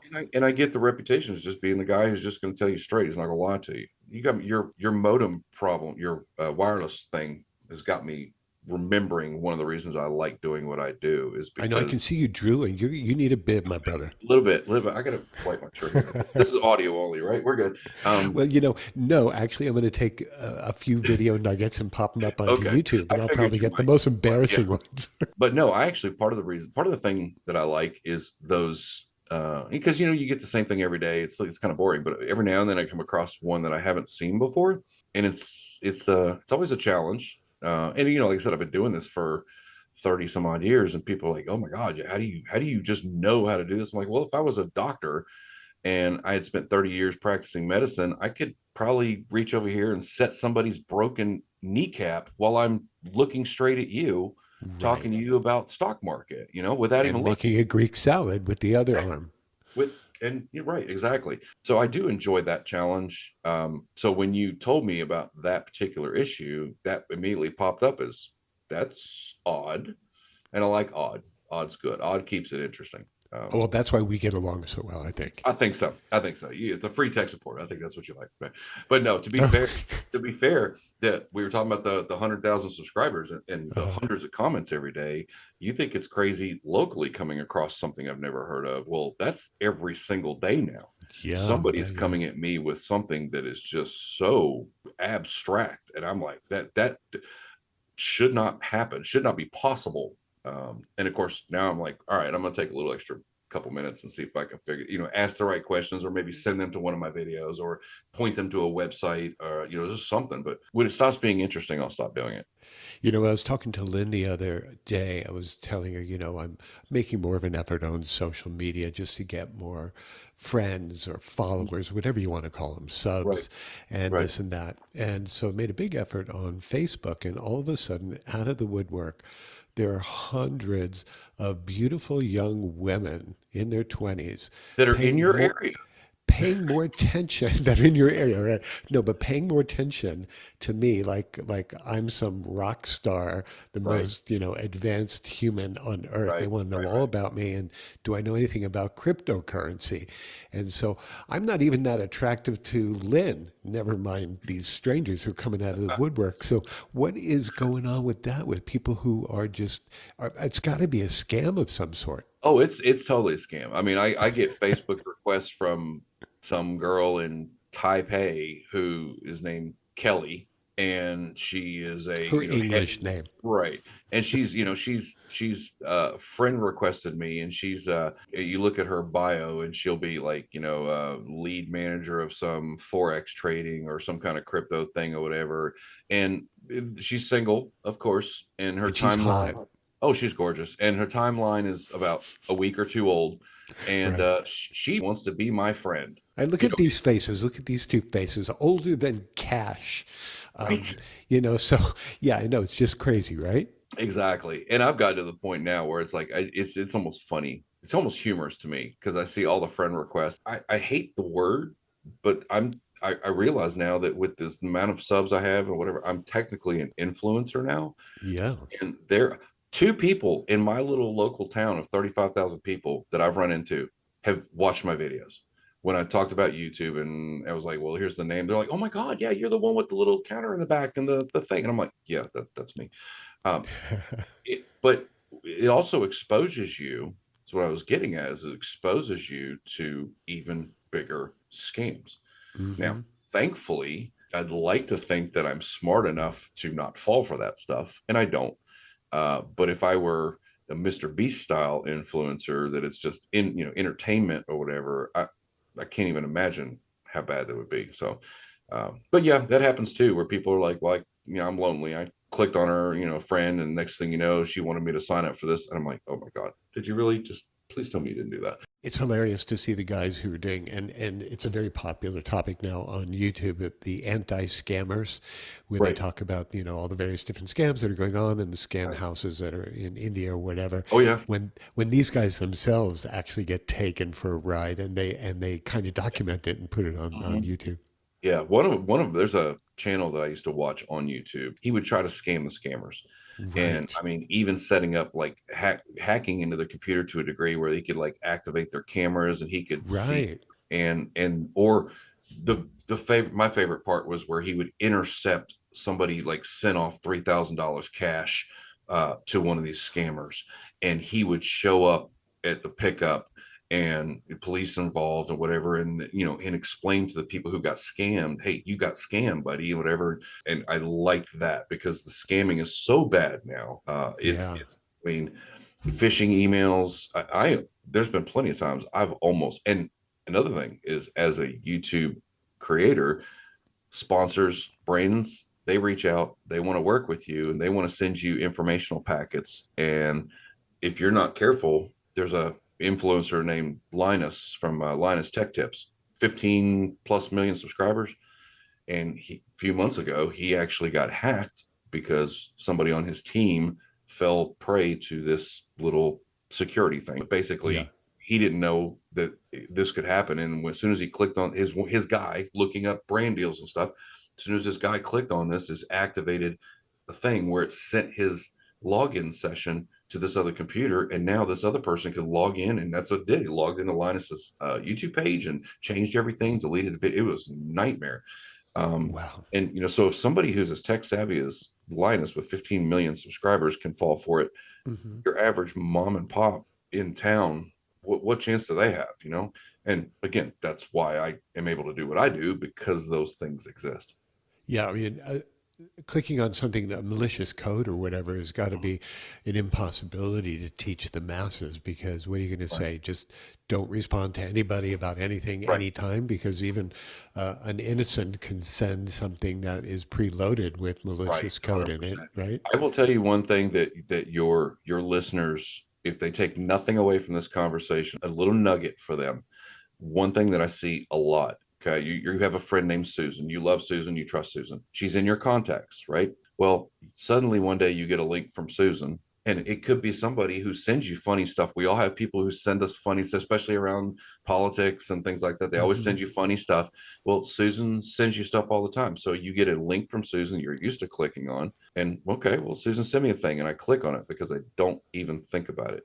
But Yep. what you don't realize is that Susan's computer is infected with malware or a virus that replicates through her contact list and sends people in her contact list a link, they trusting that you trust Susan. Always be aware that somebody sending you a link could potentially not be the person that's actually in your contact list. And if you're not sure, don't click on it. Reach out to that person and say, hey, did you mean to send me this? Because this is not the normal kind of thing that you send.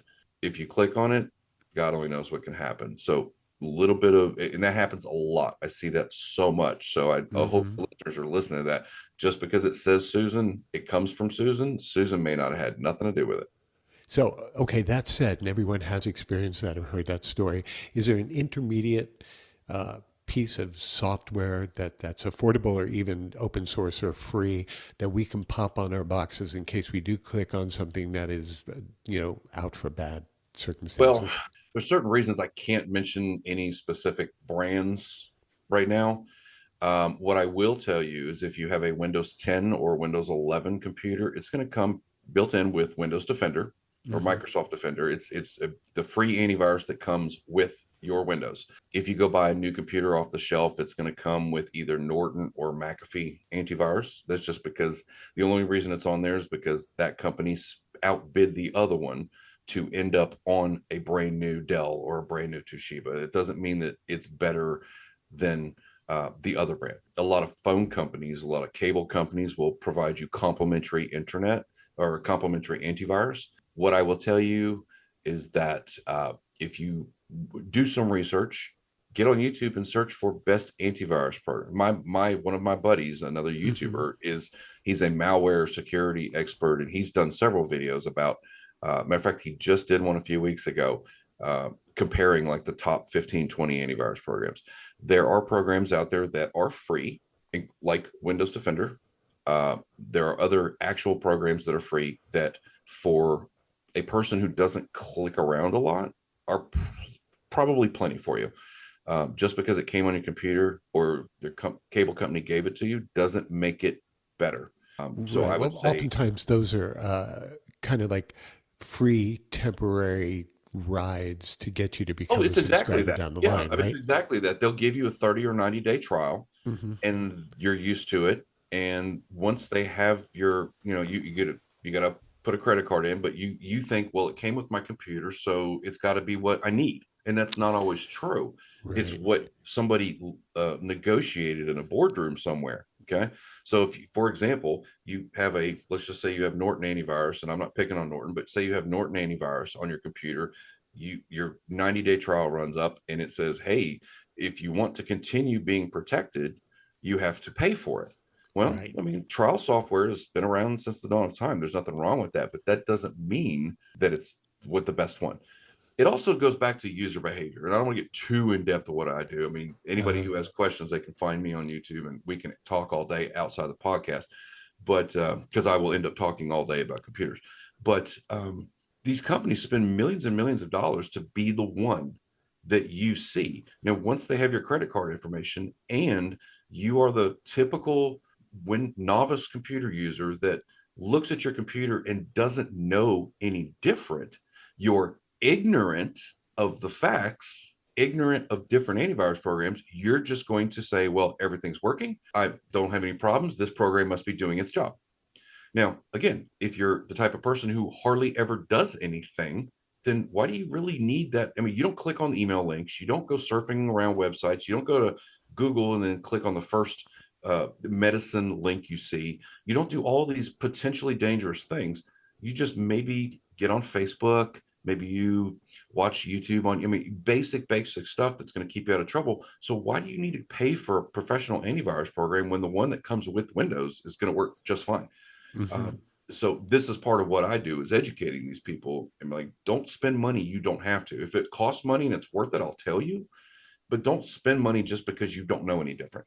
Yeah, yeah. I think you explained the process, and of course the natural demographic of Right, people who are just regular users and what they're doing, right, what they're not doing.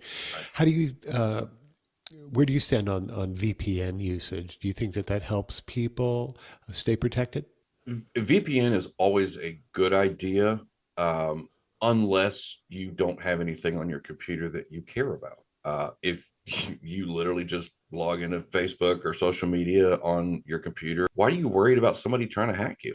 Hmm. You know, hackers generally only want one of two things. They want money or information.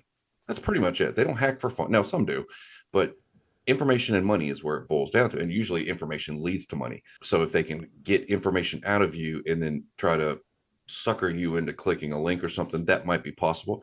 VPN it stands for virtual private network. Okay.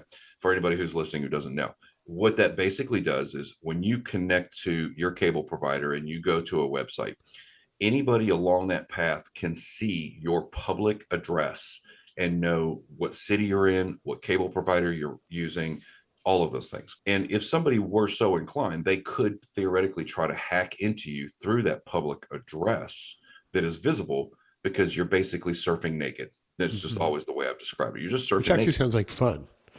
Right. Well, depends on what happens with the board and the sharks. But yeah, um, when you connect to a VPN, you create an intermediate secure connection between you and your cable provider, so that when your signal goes to the cable provider, it goes out to the internet, someone sees your IP address. You could be in Texas or Bulgaria or Germany or wherever, and your cable company can't even see your IP address. Now, naturally, that can be used for some nefarious things, which we won't get into here. But if you are concerned about protecting your online privacy, spending a couple dollars a month on a VPN, probably not a bad idea. So would you Uh, run that 24/7 all the time yes. when you're online if Well, you have a as long as your VPN? computer's on. If you are actively on the web, a VPN can never hurt you. Right. Okay. Now, that being said, for anybody who goes, I'm going to go looking for a VPN right now, right? The very first thing, the only thing you should be looking at first and foremost when choosing a VPN, forget about the cost, because they're all roughly about the same, usually $3 to $5 a month. The most important thing is what's called no logs.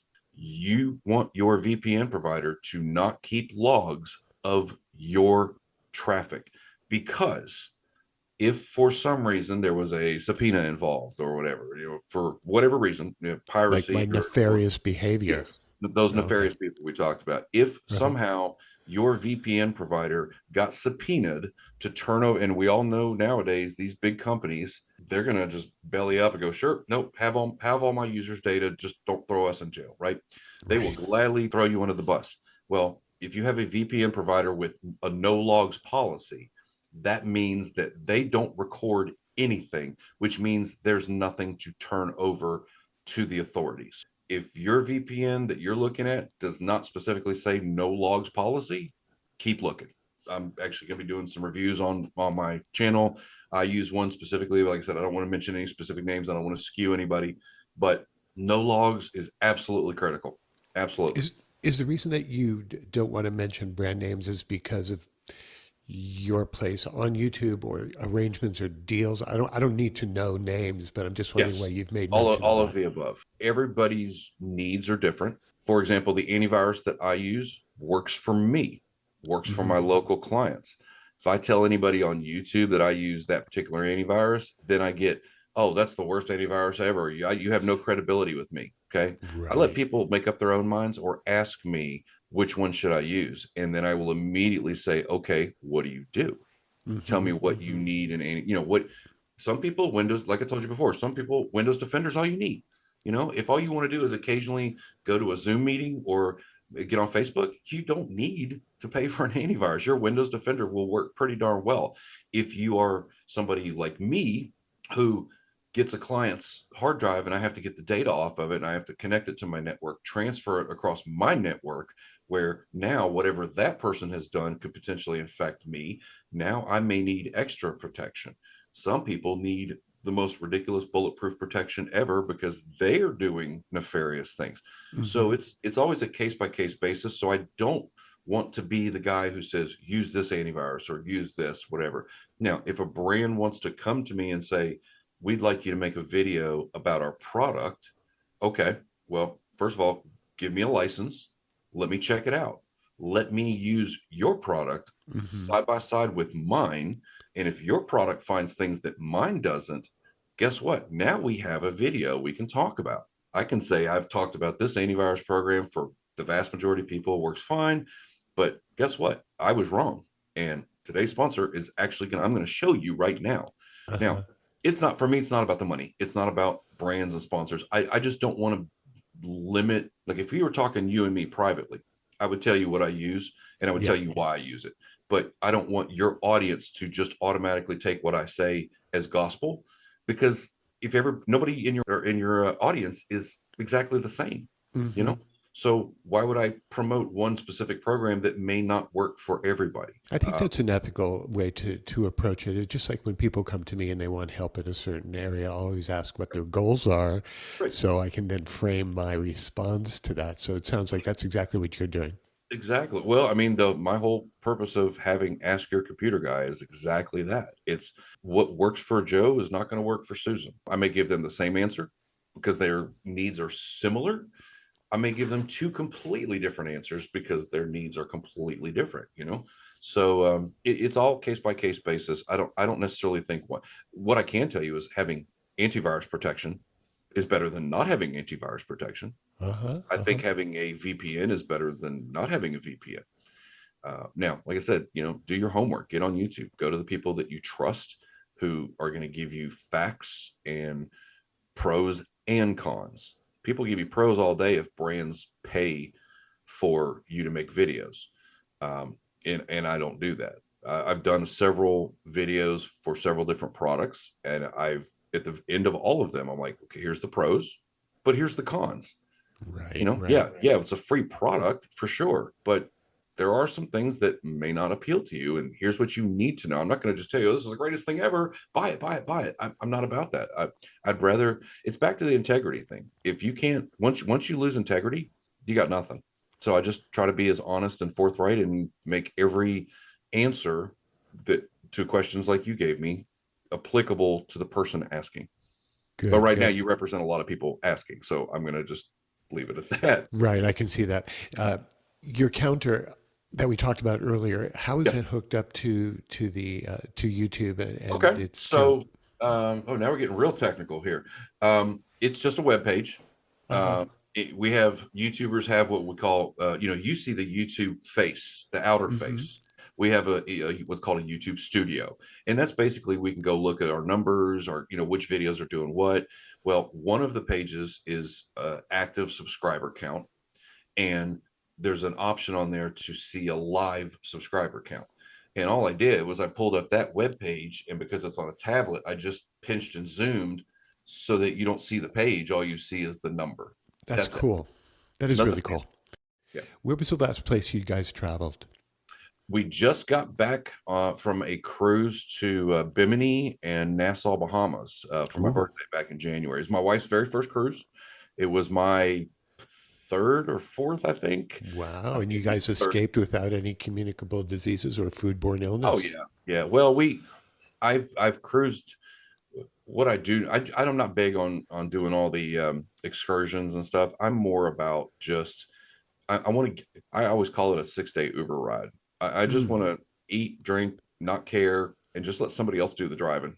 Just relax, get some sun, and just take a break. Unplug from everything. No internet, nothing. Right. There's so many different kinds of travelers out there. I'm completely the opposite of that. It's like, my life is plenty mellow. Yeah. And so when I travel, I want to get down on the ground. I want to drink and fold and bend and have Right. a good time Well, with the local cultures, you know. it's funny because once we got back from the Bahamas, which we generally like, anytime you cruise into a port, you're always going to have I always call it the cruise controlled port, because like if you go to Cozumel, as soon as you get off the boat, you're like, oh, I'm in Cozumel. No, you're not. You're in the Carnival shopping area. You have to Right. go past that to get to the island where you can rent a Jeep and accidentally possibly run over a Mexican child, which almost happened to me, but another story. Get Um, insurance, friends, if you're traveling. well, no, they'll just jump out in front of your car because it's so poor there Yeah. that they know if you're a traveler, you're an Americano, you're going to have cash, and they would rather if you give them $100 to not go tell their daddy. But Right. they're the one that ran out in front of the Jeep. Yeah, so I learned that real quick. But every cruise port is like that. They're going to have, well, the ones that I've been on, they always have like the shopping area right off the term Oh, the yeah. dock, and then you can go do excursions and stuff. But I'm like, I don't. I mean, some rare occasion I might want to do that, but like when we went to Nassau, the shopping area just off the boat had restaurants, bars, Wi-Fi, and it was all enclosed. And I was like, why would I need to go anywhere else? This is, I mean, if I wanted to go to the beach, sure. But you know what? I can always go to the Gulf, and if I want to go to the beach or whatever, I don't need Uh, to be sitting on the beach in Nassau. It was really more just about taking my wife on something that she has wanted to do her whole life. And so it was really special for me to be able to make that happen for her. And thankfully she loved it. She was really, I actually thought of starting a YouTube channel calling Lido Deck Lazy, uh, because on a cruise ship, if you want to know where I'm at, I'm wearing my creator shirt and I'm laying on the Lido deck with I'm working towards my 15th drink. That's me. 15th drink, working on your tan, and boy, do we need tans. Oh, good Lord, I'm so pasty. It's so horrible. Um, but yeah, I'm working on that. The So lighting doesn't help. all you guys, all you creators, all you content creators, I'm not going to put myself in that category quite yet. But Um, you're a but content creator. You're creating content as we speak. as we speak, so how much of a grind is it, and how much of that grind, if it is one, gets to you so much that in some ways you feel paralyzed to be able to do other things in your life? Interesting. Gosh, you got some good questions. Are we going to do the 20 questions later too? Just curious. You know, you never know. Okay, cool. I'm up for it. This I've is been very practicing. off the cuff stuff. We may talk for 4 hours, and I I'm might fine with try that. to edit it down. Yeah, good thing you got a good editor, because I wouldn't want to do it. And He's that not such a good editor. right. That segues right back into the answer to your question.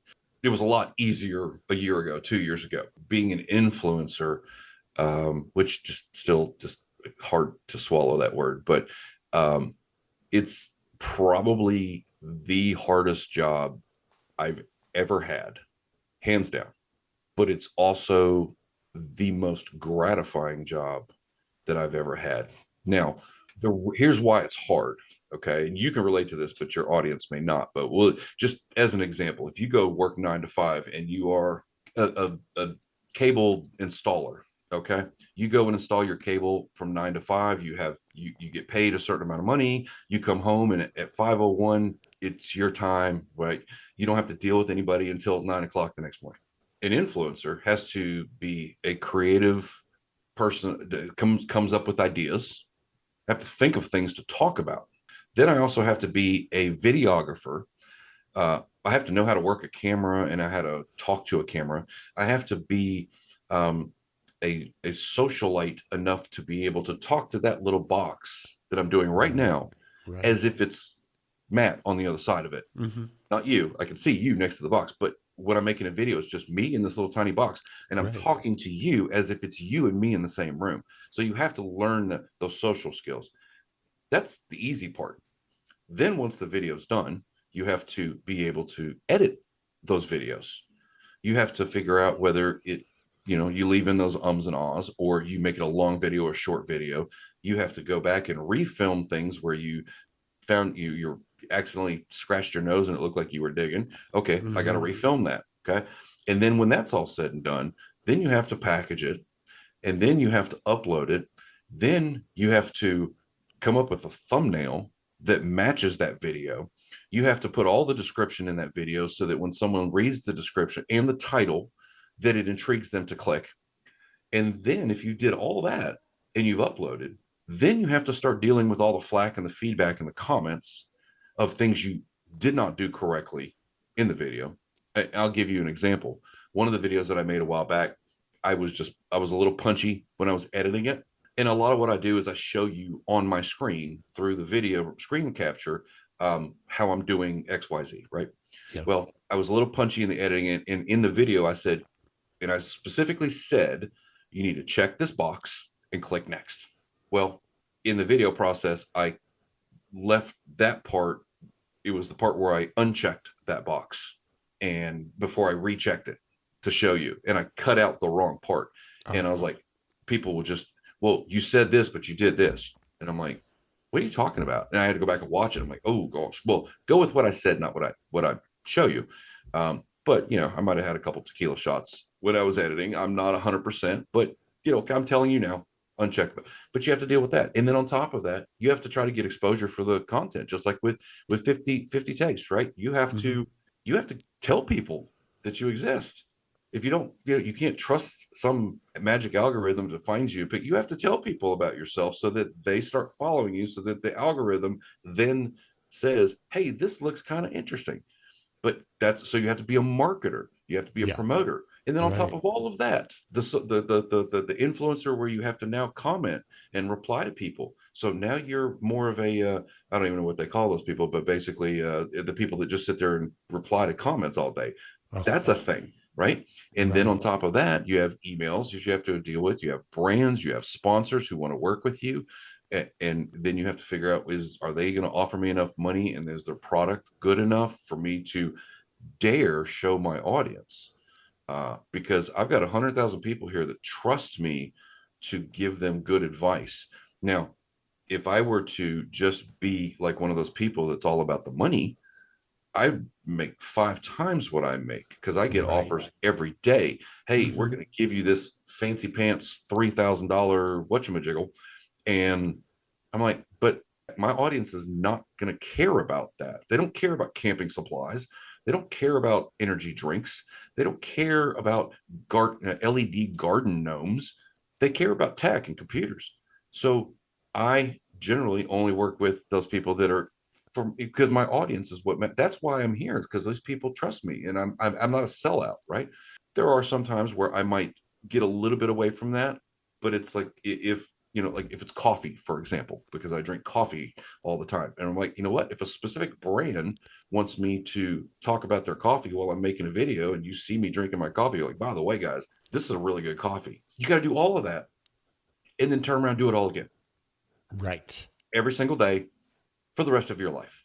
I thankfully have an amazing wife who has said, look, Monday through Friday, whatever time you wake up to whatever time we go to bed, or whatever time she gets home from work, basically, it's your channel, your jam, your thing, whatever. Saturdays and Sundays is our time. And so I purposefully don't work on income producing activities like YouTube or computer business, whatever, on the weekends. I have to have that time. Now, the irony is on the weekends is usually when I get the best ideas and I'm most creative. And I'm like, oh, God, I can't wait till Monday so I can get started. But you're in your decompress mode on Saturdays and Sundays, which is probably very, very healthy for all the creative processes. Well, and I think having a supportive partner is a huge benefit, because she understands what I do and how I do. She sat here to watch me, and she's like, I couldn't. And she's like, you do it every day, and it's just, but it's kind of natural to me now. But there's no, when you're an influencer or even just a regular creator, there's no time off. You are constantly thinking about the next video. You're thinking about the next guest. You're thinking about the next restaurant that you can try and talk about. There's, in me, I'm always looking for the next tech thing, or what's the big thing in tech right now that is there any trends or something going on that I need to know about?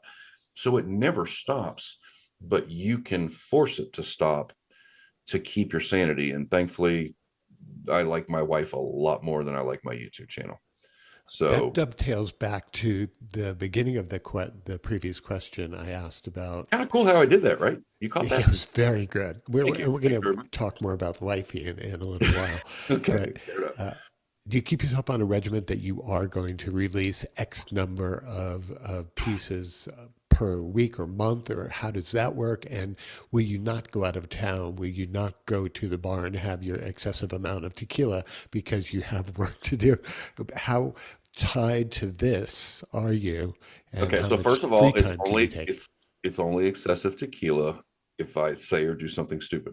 Otherwise, I completely in control. It's a great question, actually. The way that I and others that are on the platform, the YouTube platform specifically, do it, if you know you have, let's just say we went on the Bahamas trip for 8 days, 7 nights. Okay. Well, I know I generally try to put out one piece of content on YouTube around once a week, every 7 to 10 days. Uh, and that's really just because that's kind of what my audience has come to expect.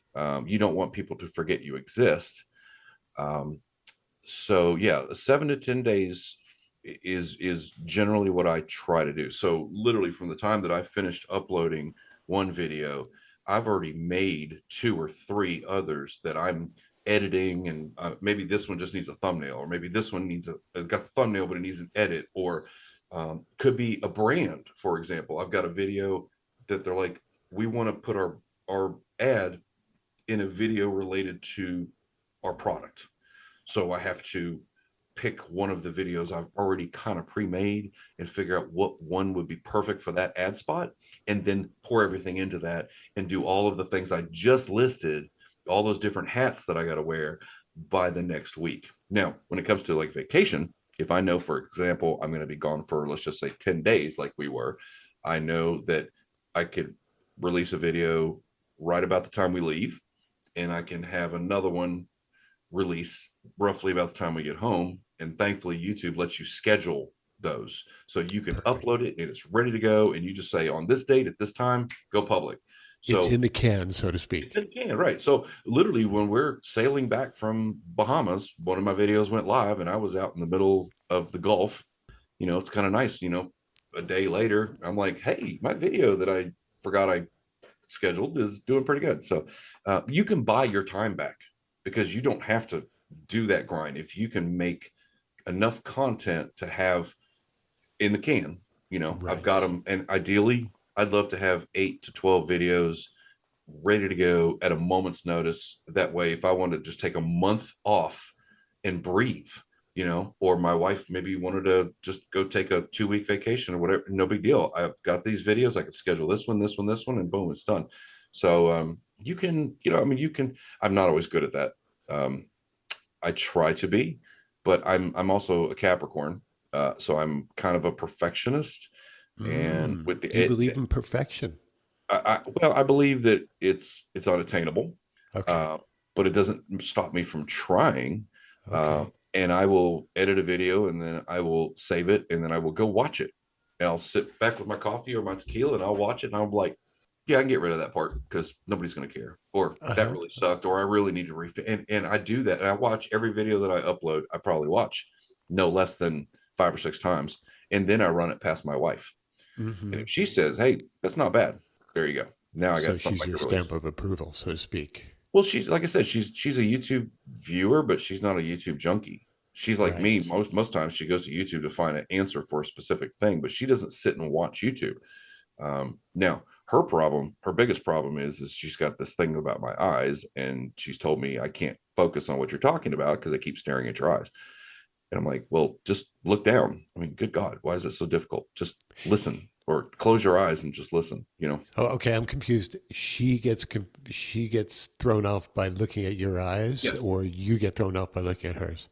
Well, she's got stunning eyes, but I generally just watch, like, one eye is watching the video and the other eye is kind of watching her reaction. If I see. she starts picking up her phone and sending text messages, I'm like, okay, yeah, this video sucks. She So, are you able to multitask? Can you do two things at once? Because they say that men really can't do that.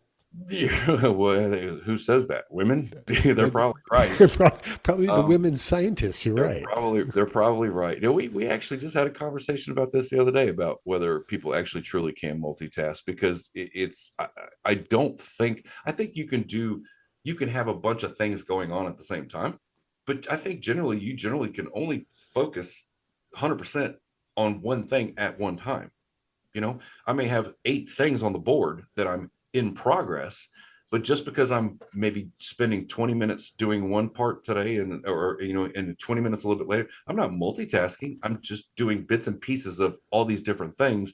And at the end of the day, I'll have made tiny progress. I don't think I could work on a spreadsheet over here and edit a video over here at the same time. That's almost seems physically impossible. It does. However, though, more recent science, there are neurologists and scientists who are saying that the connective tissue, let's say, so to speak, works much better in the feminine part of our world than the male part of our world, that they're able to do that. I'm tell you a little easily. Secret. Yeah.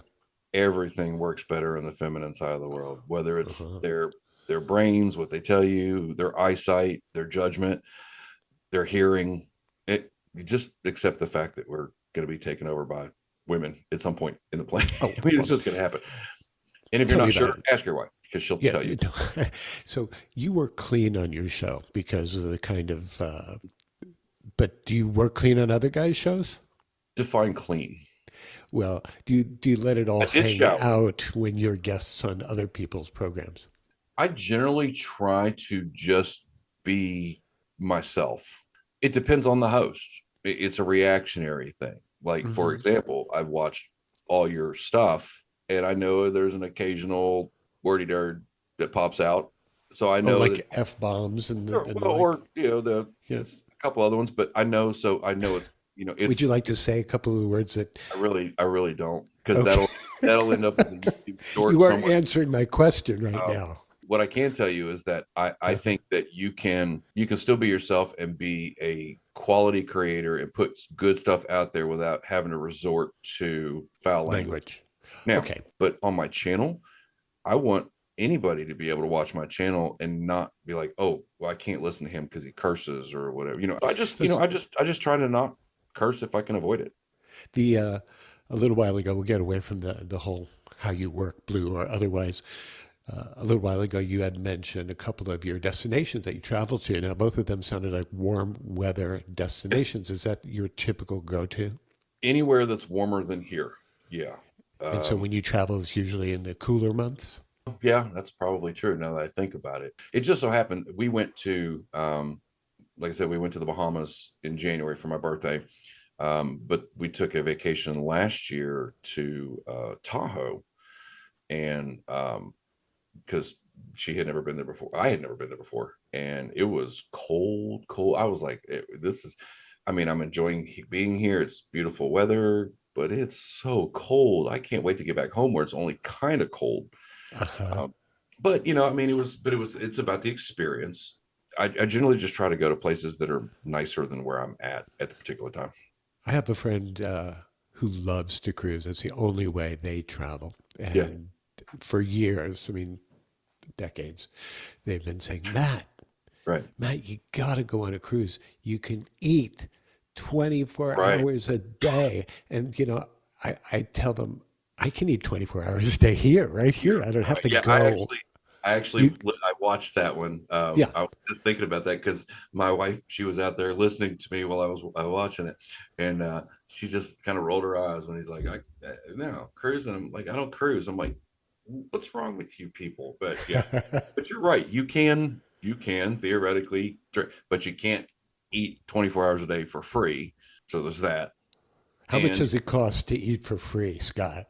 Oh yeah, well, if you factor in the cost of it's like when you get funny story, because when we went to Tahoe, I ended up getting a really good deal from our casino, and I flew the two of us out there for like $98 and 5 days and airfare for $98. She's like, I can't believe we went for $98. I'm like, honey, it took way more than that in those slot machines for us to get that $98 deal. So I 100% with you there. Yeah, you're going to pay for the cruise, and the food is included. When I was running Hawaii food tours, a large percentage of our guests were people coming out of the cruise ships. So we'd have to go down to the port, pick them up, and take them out for a real day. And many of them I found throughout the years had the complaint that something about the alcohol Yeah. costs big time money and they don't let you bring stuff on. And so we came up with a little life hack, which I'm sure you're aware of, is to get the 2 liter bottle of Coke and dump it and then pour your bourbon into that and then put that in your suitcase and walk on that way. Actually works better with a bottle of dark wine. Oh, okay. Tell us why. And okay, so I'm gonna try not hope nobody watching your channels works for the cruise lines, but you can like say for example, if you were hypothetically a tequila fan and you hypothetically preferred the reposado, which is an aged colored It's a tequila, little not clear. golden.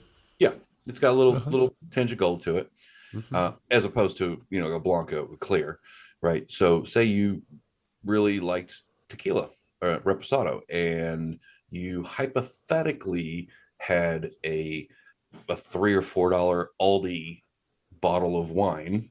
Oh, the winking owl. Yeah, right, exactly. Right. Which, by the way, actually really good wine. I actually It's like not that. so bad at that price point. Come on. And you also hypothetically found a bottle corking kit on Amazon where you can put a plastic thing and just heat gun it and it retains its seal unless you happen to run into somebody who goes winking owl is not this color and hence the dark bottle because red wine doesn't look red in the bottle, it's just the bottle's red. Right. So and you can if you wanted to go through all that theoretically you could do that now. I thought that they just took all alcohol out of Two bottles, baggage. 2 bottles per person, or per That's couple. But 1 bottle per person, you can take. So if there's 2 of you, you can each take a bottle. that still might not be enough. That's why I always told them Well, to we go with the 2 liter of soda. I mean, if you went 2 bottles of wine, that might not be enough for a week-long cruise. But two Uh-huh. bottles of 2/5 of tequila would probably cover me. I guess so. Well, plus the Um, drink, I get the drink package too. oh, So I okay, have right. up to 15 drinks a day. And I'm like, if I can't imagine needing more than that, if I could just go to the bar, why risk it? But I hear you. I totally hear you. Before that, you had mentioned coffee a couple of times. Don't tell me the brand that you drink, but what kind of coffee? How do you make it? What's your favorite type style? I like a medium to medium dark roast. Honestly, some of the best coffee I've had is like our local grocery store generic coffee, like the Hmm. 96 count box. I think Walmart has one. The typical Walmart brand. Okay, We you won't do the mention that pods brand. then. That's Yeah, the the little method K is what I was cups. asking about. Well, I have the whatever the thing is that it does both the carafe and the but I get the same either Aldi brand or the Kroger brand, which is our local grocery store here.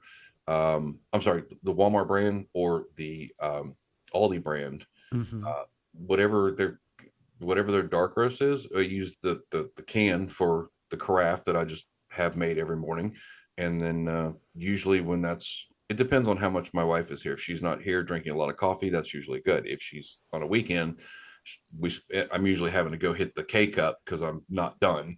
Oh yeah. And I'll just throw like sometimes I'll try a Dunkin' Donuts or a friend of mine gave me a box that his wife didn't care for, and I thought it was like Green Mountain or something. I think it was pretty good. Hmm. Yeah. There's a few that I've had that I'm like, I don't care for the frou-frou stuff, and my wife loves that stuff. If Uh-huh. it's like cinnamon mocha caramel Oh macchiato yeah. No cherry cute coffee. mint pumpkin flavor, no, forget about it. Forget it. Like you try sweet cinnamon. Have a good luck. Have a good time.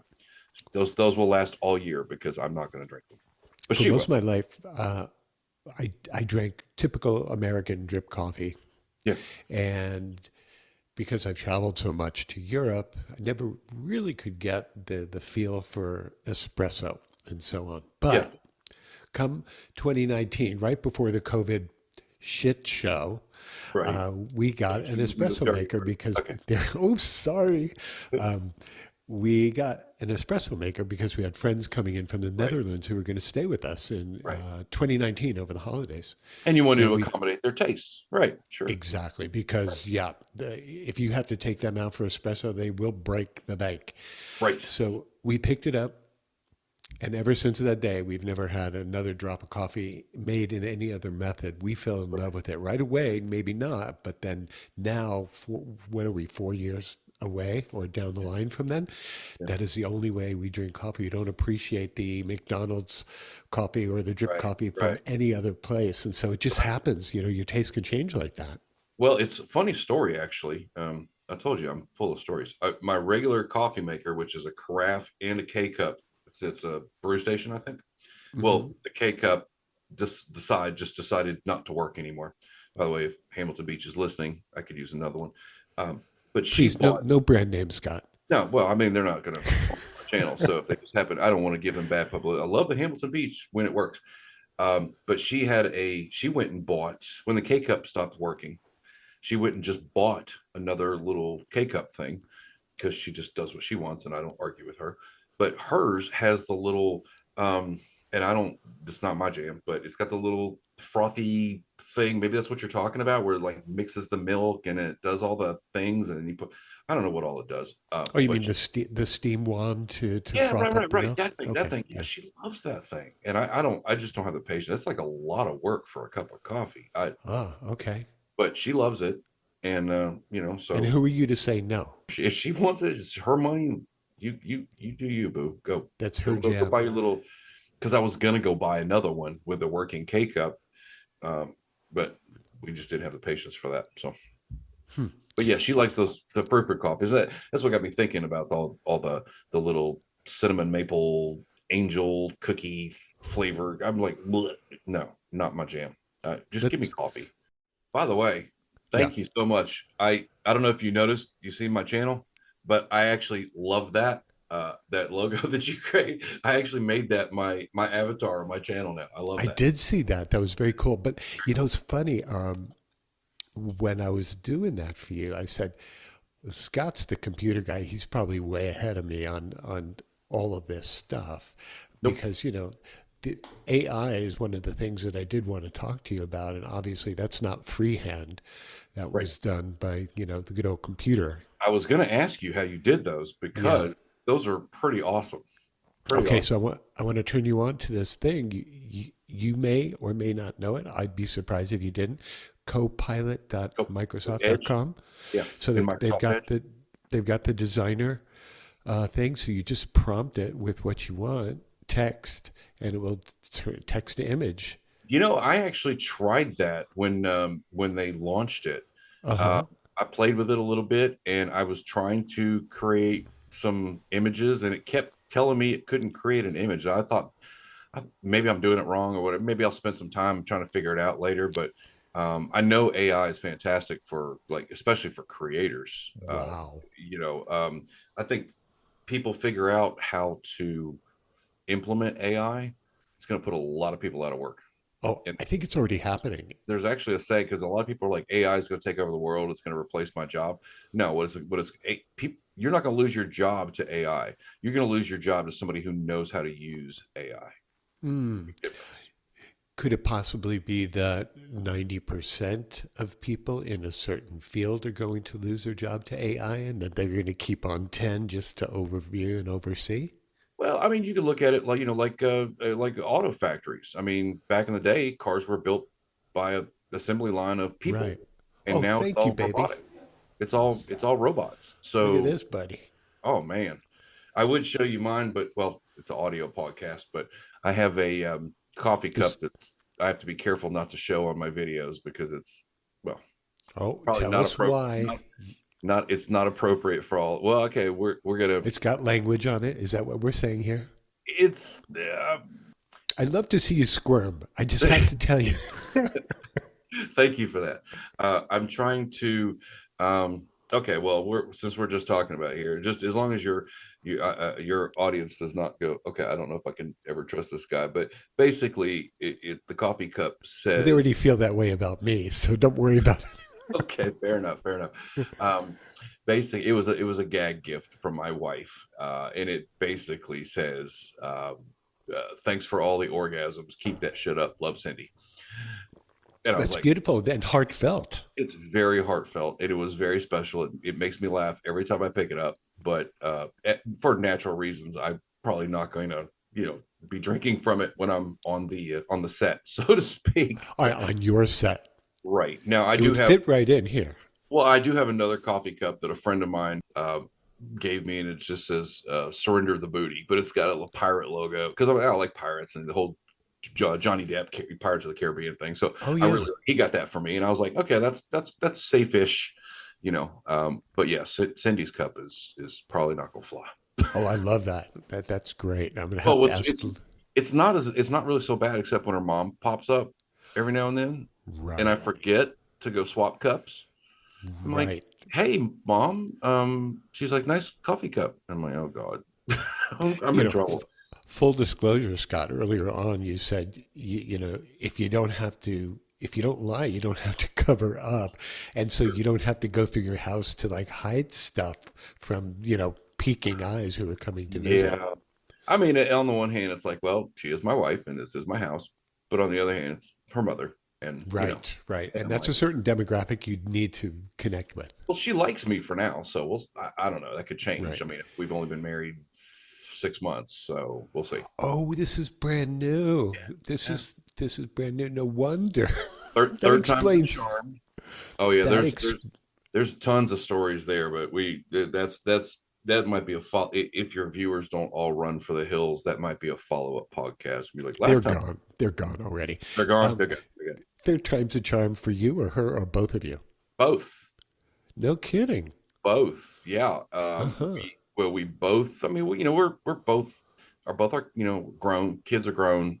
It's just us. No pets, no dogs. Well, we Uh-huh. have some friends that are probably considered pets, but I mean, for the most part, it's just the two of us. And she's independent woman. She's career minded, successful. And I had my business, my YouTube channel. I mean, I was trying to go places, and we did not want to. It was no hard no from both of us. We were just like, we can be friends and all that. And honestly, it didn't take very long at all for me to go. No, I can't imagine breathing without you. And Wow.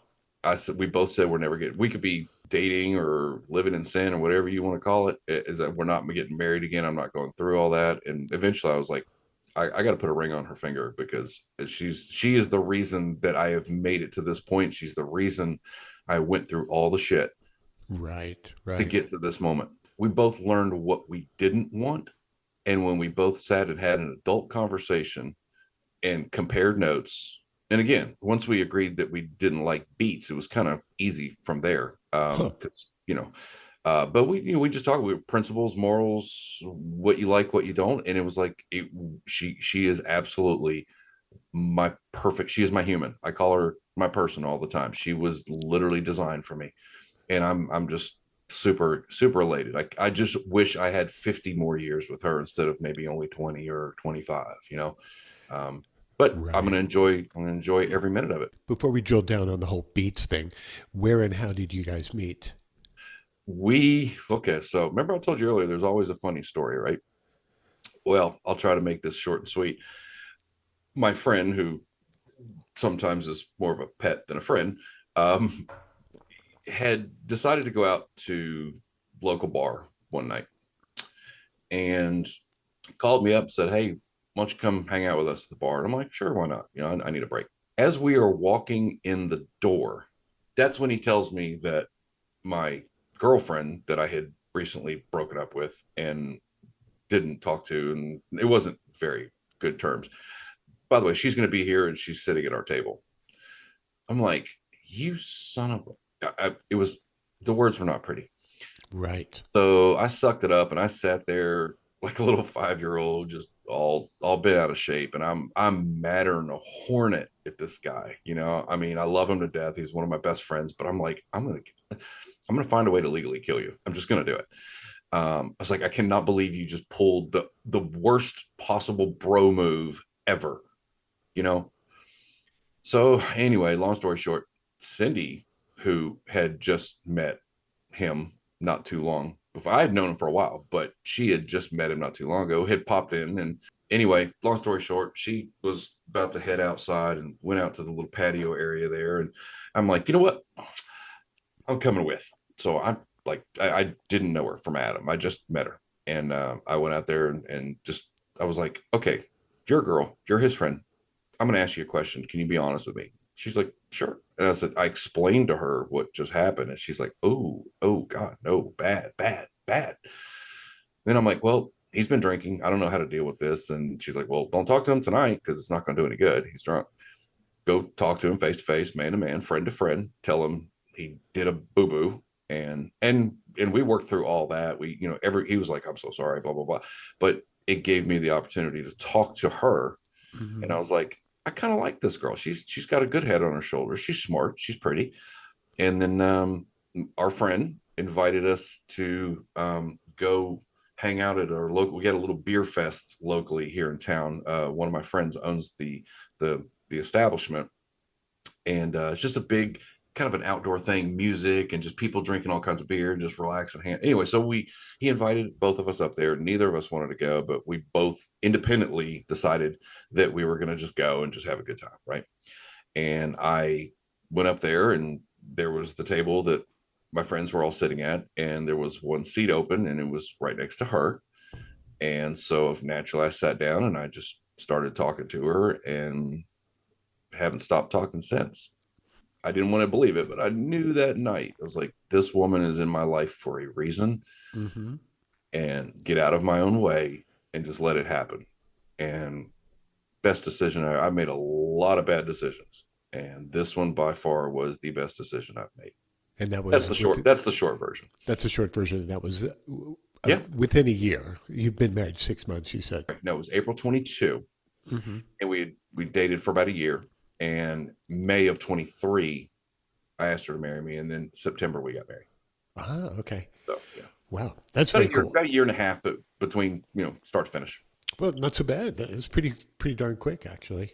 It's certainly quicker than I've ever done before, because usually being a Capricorn, I overthink everything and find a way to talk myself out of something I really wanted to do. And no matter how much I fought it, I said, I there's life, and then there's life with her, and I just really don't want to just do regular life anymore.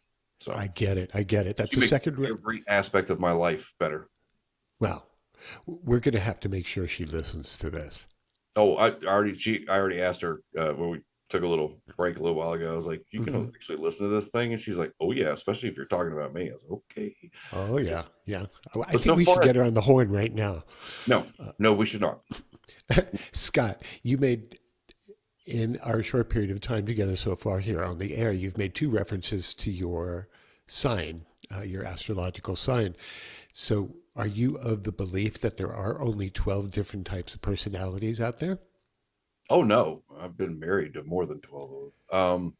No, there's I'm not into astrology. Oh, I'm not into yes, signs. you are. No, no, hang on. There's always a caveat. Um, I believe that certain people might have certain traits based on whatever, but I think a lot of it too is trained. Like you grow up and everybody tells you you're a Capricorn. What does that mean? Well, it means you're detail oriented and you're this and well, I'm a Virgo. It means this and this. I think a lot of that is you grow into what you're told your sign is. Hmm. I don't necessarily believe that just because I'm a Capricorn and you're a Virgo, that means we're shouldn't be together. Now, when I go back and look at my two previous wives, I look at the signs and I'm like, yeah, that I should have paid more attention to that. Maybe there is something to it. Um, but I know I'm a Capricorn, and Capricorns are famous for just being nitpicky and detailed and thorough. And I don't put a lot of weight into it. I grew up knowing I was a Capricorn. Hmm. My Hmm. mother was a Capricorn. So my whole life, it was you're a Capricorn at XYZ. And but I mean, honestly, it wouldn't matter. She could be a Capricorn and we'd still get along great, you So, know. since we've brought up the fact that you have made mention of your sign a couple of times and that you're not really into this, Right. and you and I have known each other now for a couple of months, and Right. it's a pretty tight, strong bond, is what I'm feeling. Do Right. you have any sense of what my sign might be based on my personality, what you've seen or read or heard about me? Absolutely not. Because we have a lot of people out there who Because love I just don't. candles and Yeah, incense no, and I don't. I put more energy into personality types uh-huh. than I do signs. I think it's a Briggs Myers personality test where people are Right. generally four signs: they're red, yellow, green, blue, generally. Yeah. And I actually was in a network marketing adventure before where it helps to build your business when you can kind of know whether the person you're talking to is more concerned about building a bottle school or whether they're ready to dive off a building into a pool. Two totally different people.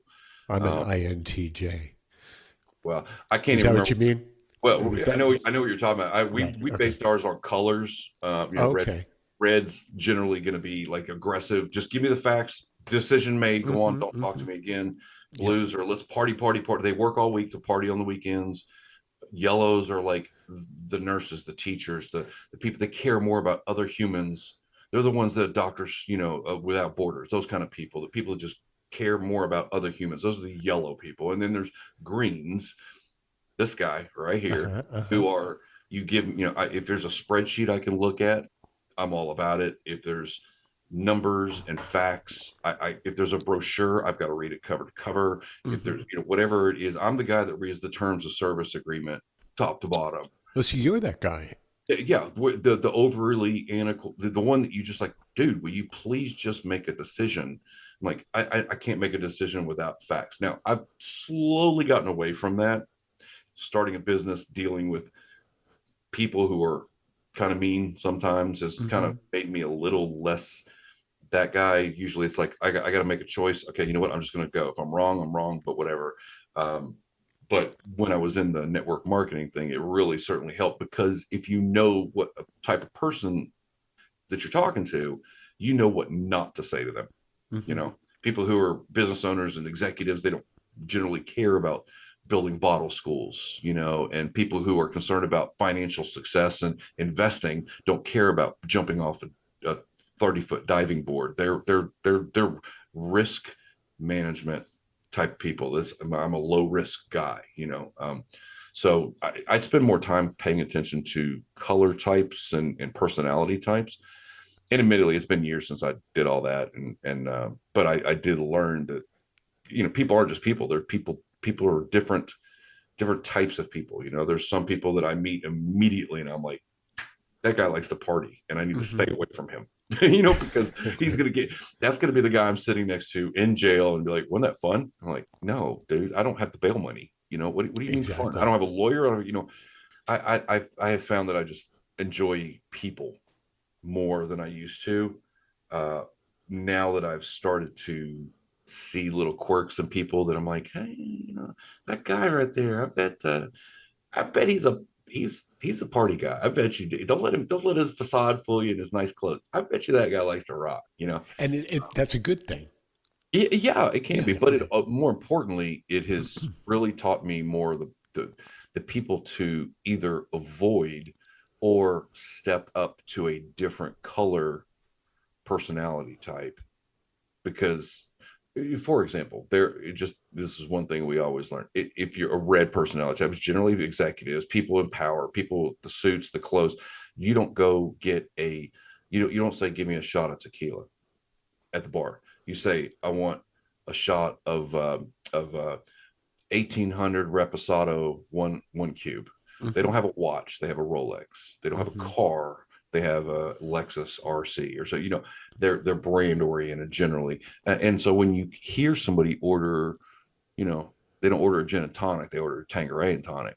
You're like, okay, all right. You just said one word, and I know exactly the type of person you are. Right. That helps me talk to people a little bit better. It's one of those things that just sticks in the back of my head sometimes now. Yeah, it's important to pay attention to knowing your audience is a really important thing, isn't it? Well, actually, that has helped me with some of the comments that I've responded to on my YouTube Mm-hmm. channel. Somebody will come at me with something that would normally be offensive, but certain words that they use, I'm like, no, they're frustrated, or maybe they're blaming me for their problem, but they're not blaming me. They just don't know how to convey that into words that make, a cohesive sentence. And I'm like, and I reply back in their color personality, and they're like, man, thank you so much. And I'm like, Right. yeah, Like, how am win. I going to dumb this down to answer this person? Yeah. Well, I mean, some Right. people Some people just come on. Oh, I'll tell you what, I got troll stories for days, but there's people that come on the channel that doesn't matter. There's always somebody smarter, which is one thing. If you had asked me, like, what's the one thing you've learned out of all this? I'm like, I'm not as smart as I thought I was. I mean, I've been doing this a long time, but there's always somebody out there way smarter, and they somehow find their way to my YouTube comments because no matter what I say, it's wrong, or I could do it better. And I'm like, yeah, Yes, okay, you're but right. they don't have 100,000 subscribers. Yeah, well, honestly, there have been several times where somebody has really just. I try not to let people get under my skin, and that's a hard job because I'm sensitive to that. I try to put out stuff that people generally like and that is helpful to people. And when somebody just comes on and just craps all over my comments, and I'm like, you know what? Send me the link to your YouTube channel so I can see how to do this right. Mm-hmm. And Mm-hmm. magically, they never, because I'll look ahead of time and I'll be like, they got 2 subscribers and they don't even have a video. I'm like, okay, show me how to do it Right. better then. Some people just live to crap on others, and I have to accept that it's just that's maybe he had a bad day, maybe he had some bad beats. I don't know. I Yeah, just we're know going to get back to that one. But I thought we would avoid beats altogether. I thought that was a condition of this podcast. no, we're gonna avoid feeding you beats, but we're Okay. not going to See, avoid drilling down into your mind a my little wife bit. says I don't ever pay attention. There's a perfect example. Okay, go. Social media has allowed for a lot of weaklings and cowards to Right. do bad stuff. Yeah. So, is this just going to get worse and worse? You know, you mean as a whole, or like as far as like this the specific platforms, or clarify the question. Is it going to reach out You talking about and like start hate to comments and things like that, just or fat behavior? shaming, things like Be, that? behavior, just overall behavior, society and cultural behaviors that allows people who are cowards or who are I got you. potentially I got you. deadly or who Yeah. are I mean, politically out of their minds. yeah, Yeah. I know exactly what you mean. We used to have an expression back in the day, and you've probably heard of it. It's called keyboard commando. Hmm. In other words, they're badass sitting behind a screen typing on a keyboard. And most of these people I've found that have something is now there's people who have legitimate arguments and things, and they just don't know how to voice those arguments in a lucid, well thought out way. Some people just scream at the top of their lungs because they think that they're not being heard or whatever. But a lot of these people who just troll other people or just hate stuff, uh, if you saw them in public, they would never say these things to your face Right. because you get brave behind a keyboard. If I have an opinion about something, I have learned that telling other people about my opinion does not change anything. If I'm whether it's politics, which I don't get into Same. because I don't care who you vote for. I care that you're smart enough to make the right choice. If you vote for somebody because your dad or your grandfather or great grandfather voted for them and you're not putting your mind into that choice, whether it's politics or anything, if you're not educated enough to make your own decision, that's where I have a problem. But I'm not going to get into an argument with you. I'm not going to try to convince you. I'm just going to acknowledge that I can't have a discussion with you about facts when you don't know any. And I'm not the smartest guy in the world. I know a little about a lot and I know a lot about a little, but I don't know a lot about a lot, you Hmm. know? So you just have to, just like with anything else, whether it's a YouTube comment or somebody getting in my face because they think I was talking to their girlfriend, you just deal with each situation as it comes. You weigh the facts. You just, everything's situational. It is. Nothing's all encompassing. Well, And that's situational age and and wisdom. transactional. Yeah, right. Could be. Yeah. Yeah. I mean, that's just age and wisdom. It just comes with the years of, and Gary V said something to me. I was, well, not to me. I was watching one of Gary V's podcast or on stage things today, and he said something that really hit home. And he goes, this generation, part of the problem this generation has is they didn't get their asses beat when they were a kid. They didn't get in fights. Nobody fights anymore. It's usually something way worse than that. But I remember back in the day when I screwed up and somebody punched me in the face, Hmm. it stuck.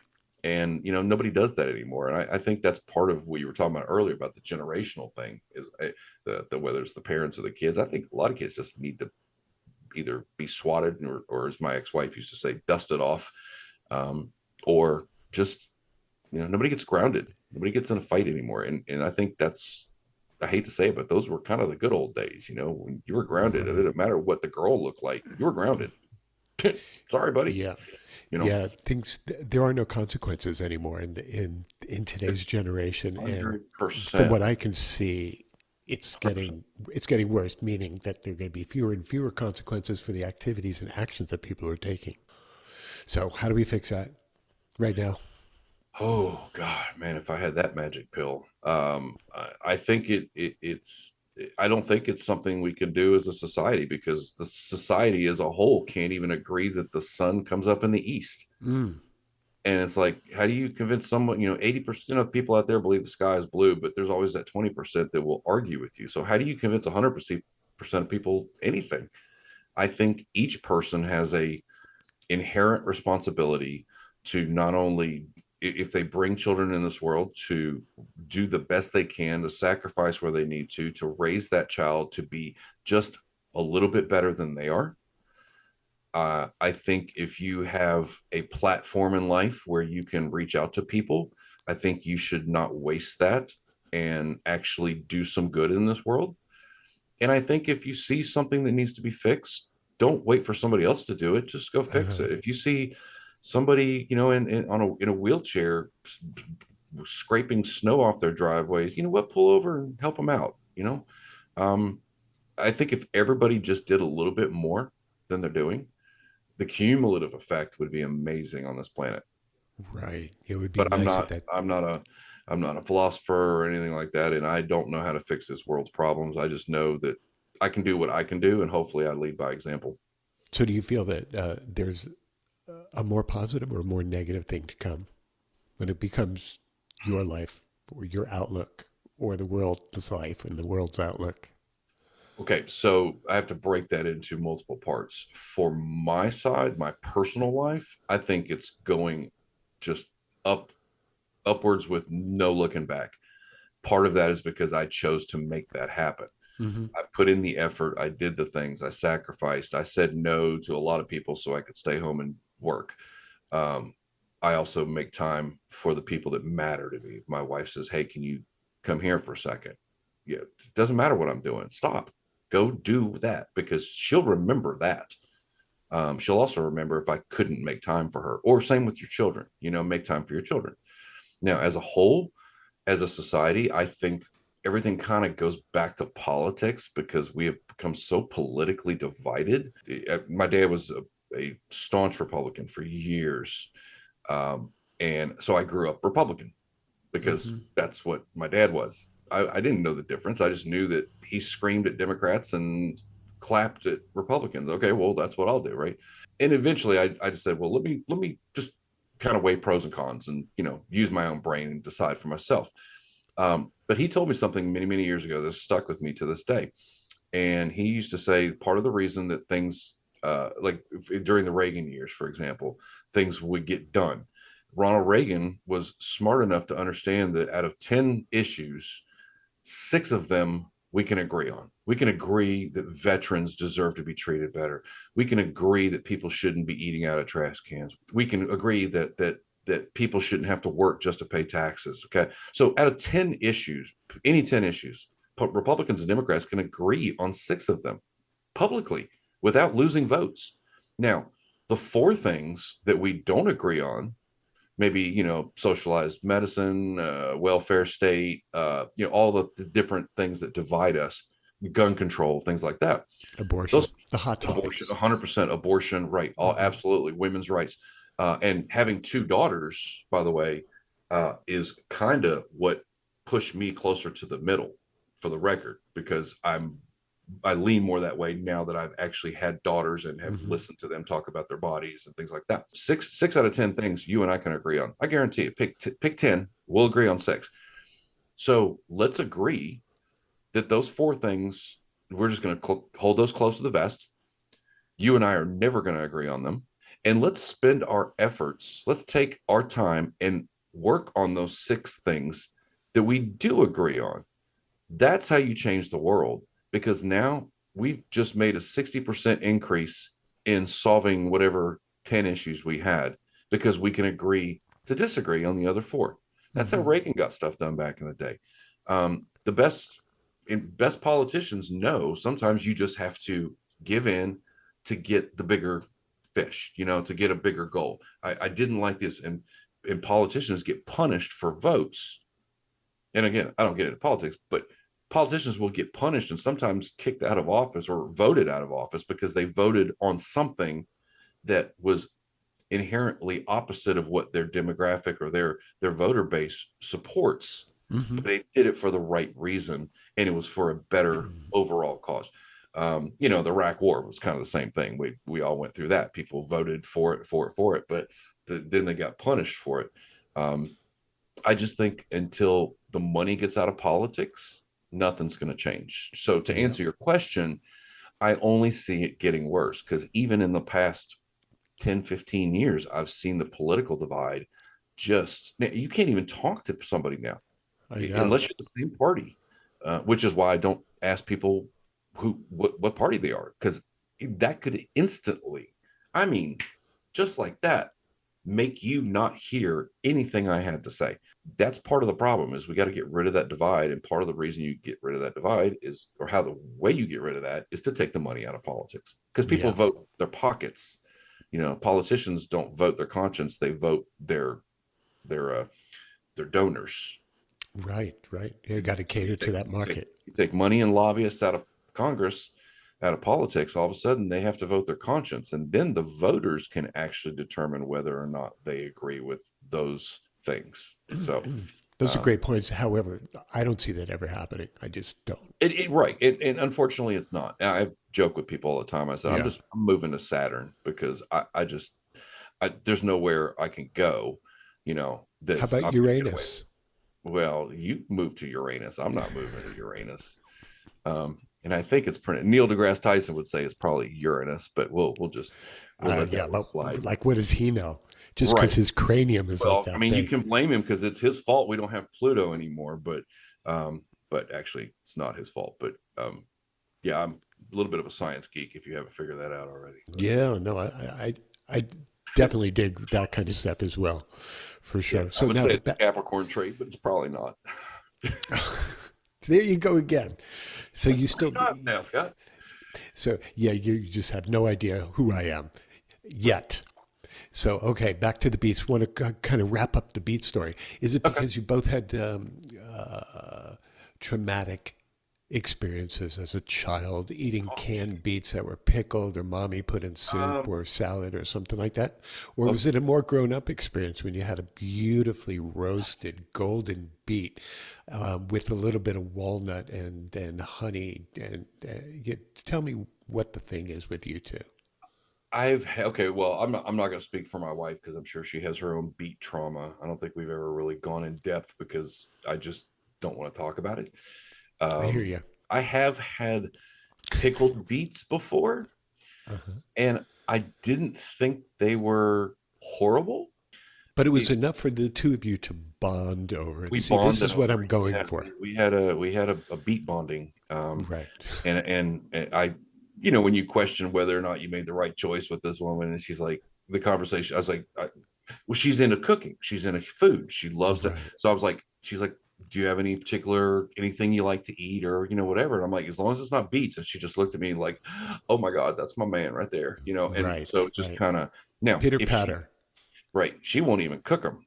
She won't even try to convince me like she did with the collard greens and the black eyed peas. She's like, I'm not, no. She's like, no. So I just, and I've lived half my life without surviving on beets. I think I'll be okay. So if somebody said, hey, eating beets will do, I try to eat healthy. We eat fruits and vegetables and things like that. It's just beets is not one of them. I bet her story is a lot more fun. Interesting. I don't know if she was force-fed beets as a child as a punishment. I don't know. Could be. It could be. You know what? It's one of those things you just don't talk about. Yeah, so. Well, we can't leave anything dangling, and that's really part of that's why we have multiple podcasts. You could have that to talk about all the other things. So, like, where are you now on this and that? So, Right. okay. Well, that's very good. What haven't I asked you that we should know about? We haven't done the 20 questions yet. I've been Mm. dying for that. Oh, okay. Do you have like a template 20 questions kind of thing, or have you gone, there's no way this guy can just answer a question if I ask him, he's got to give me a It's, script. I don't use templates because I love working off the top of my head. Number Okay. one is that you wear a wristwatch. I do. What's that all about? A wristwatch? Yeah. Well, actually, I wear an Apple Watch because I'm tired of picking up my phone every 5 seconds. And if I can look at my watch and say, I don't care, then it's just easier that way. I actually, my funny story. See, I told you this is just, it's going to be like 3 questions and we're done.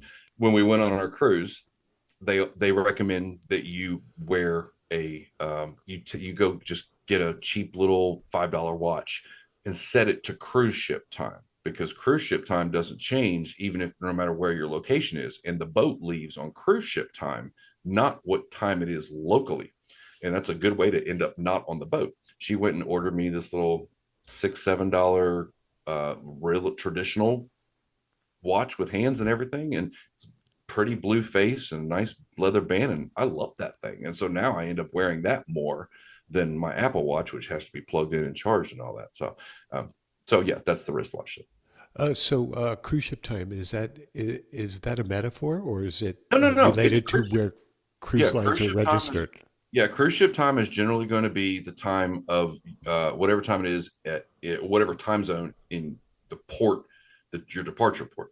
So you may be 1-2 hours ahead or behind, and the cruise ship doesn't wait just because you can't figure out what time you're supposed to leave. And they tell you that. I mean, they put signs everywhere going, make sure you're back here at this such time. But if you just add a habit looking at your watch and you're an hour ahead or an hour behind, I guess, Mhm. you go, oh, we got an extra hour. No, you don't. The boat's about to leave. So Oh, okay. that's why you buy the little cheap throwaway watch that you can look at when you're on the boat. And I didn't even take this with me. I left it at home because I didn't need it. I wasn't going to have any internet, so having an internet enabled watch was pointless. So I said, I'm just going to take this little watch with me, and took it everywhere I went. Oh, okay. You know the difference between a shank and a shiv? A shank and a shiv? Yeah. I don't know. I haven't been to prison, Matt. I mean, with the So I, those are prison related. well, I know if you get shanked in prison, it's not going to work out for you. I'm sure shiv probably doesn't have any better outcome. What's the difference? I don't know. I'm the one asking the questions. I, Um, I would think a shank is maybe made out of something heavier, and shivs maybe made out of something lighter, like a toothbrush or the tine from a fork or something. I don't know. Sort of I, like a more on the fly type of a weapon. it may be about where you can store it. The And difference, back to the planetary thing. right? Right. Yeah, maybe that's it. Maybe that's just where you put it. What's your favorite junk food? My favorite junk food has got to be pizza. We love pizza. Again with the pizza. I had Scott Wiener on this show recently. I haven't published the show yet, but he runs Scott's food tour, pizza tours in New York City. Okay. This guy is a walking encyclopedia of everything pizza. Wow. So Okay. when we come out with that, you should definitely take a look at that Oh, and listen. definitely. But Definitely. what would be your toppings on that, and why do you classify that as junk food? So pepperoni, mushroom, banana peppers. Pretty much banana peppers on anything, but definitely on pizza. Um, Mushrooms, that's more because my wife really likes mushrooms. I could live without them. I could just do pepperoni, banana peppers, but I'll try to make her happy. Why do I call it junk food? Well, because it's the bread is so full of starches, and I don't know anybody that's lost weight eating pizza.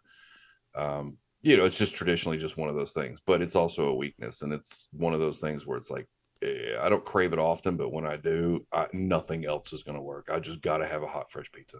Is there a go-to place for you, or do you make it? No, we do both. She does make homemade pizzas.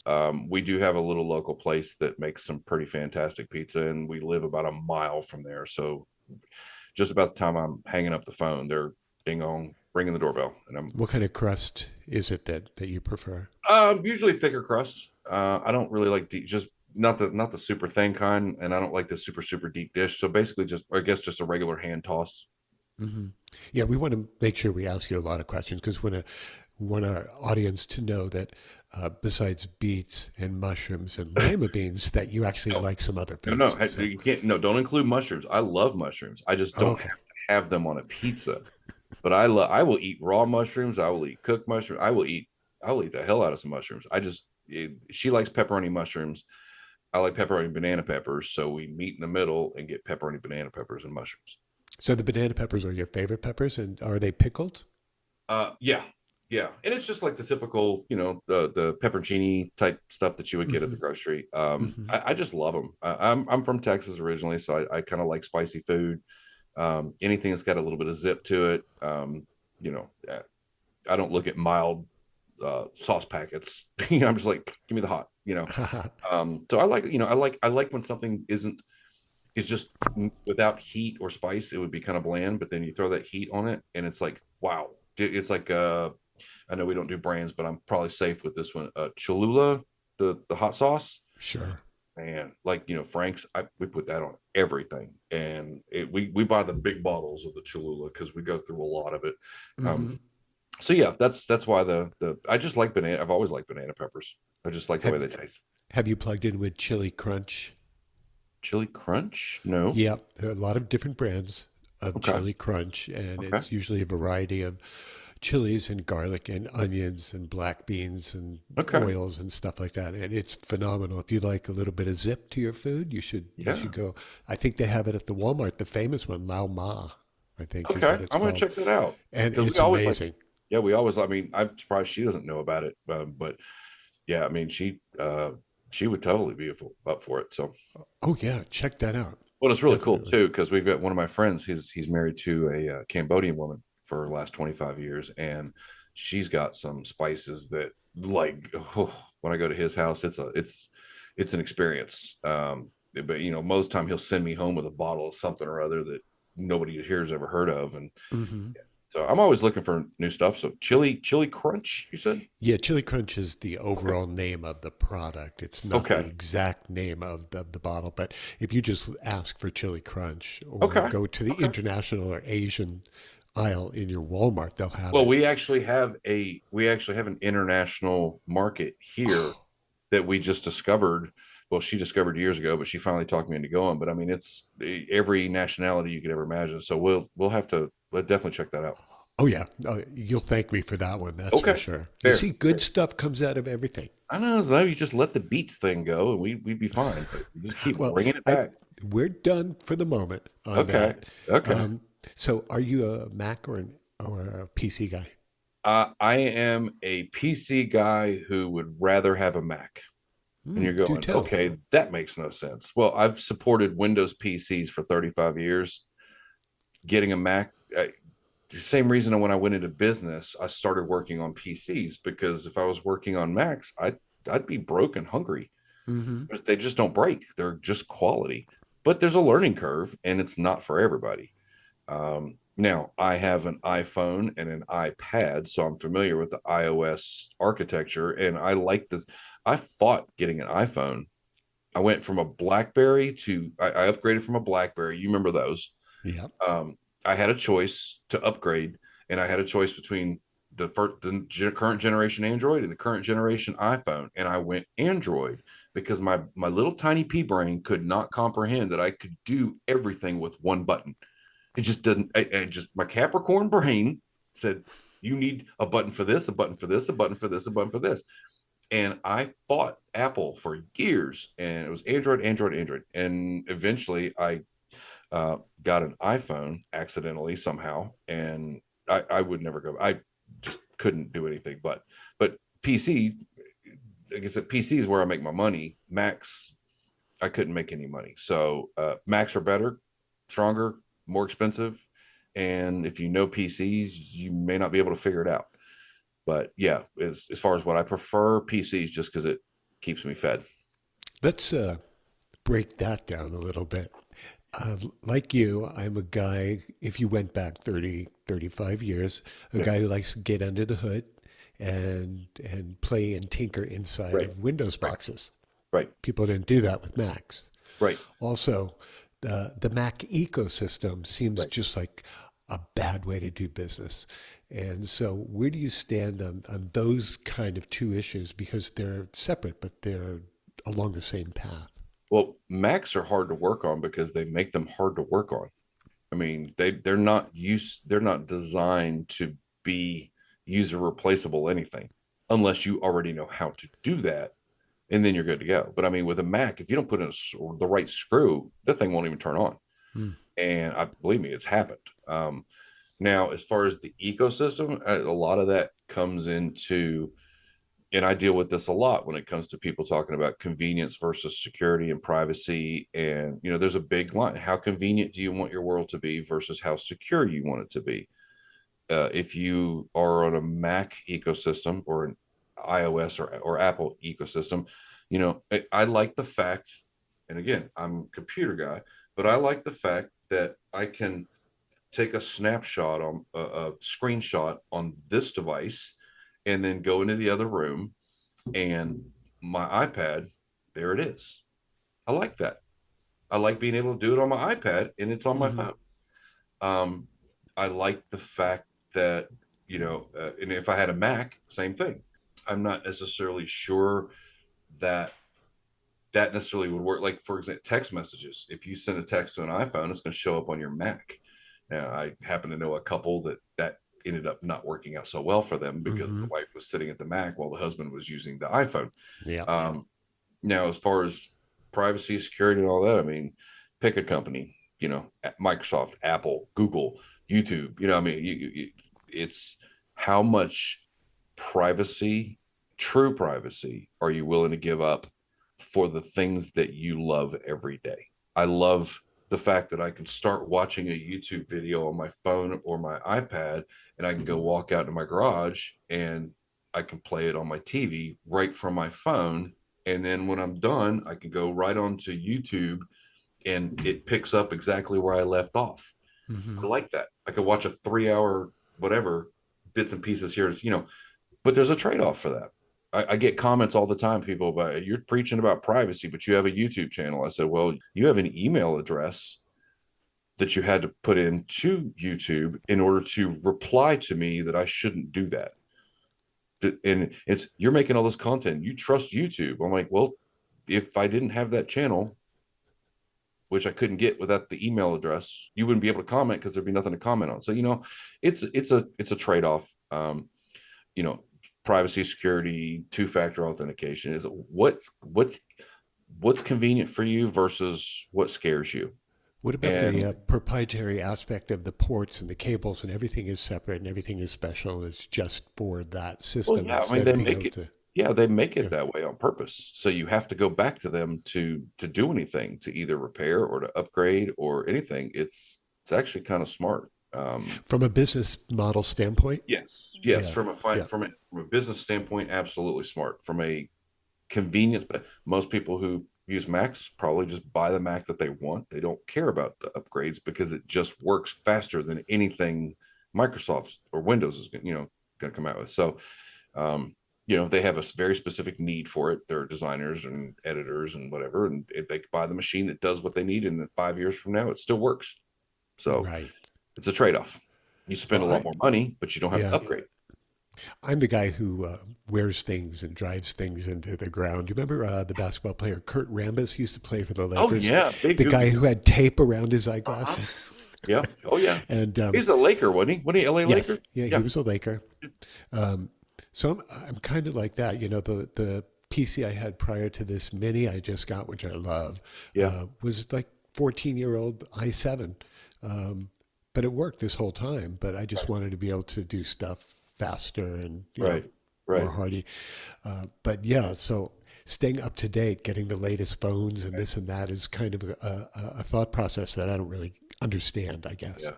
And some people just do it just to keep up with the Joneses. I'm not that guy. I'm going to Hmm. buy what I need that meets my needs. And then, and granted, the advantage to being a computer guy is if I have to upgrade anything, I don't pay labor.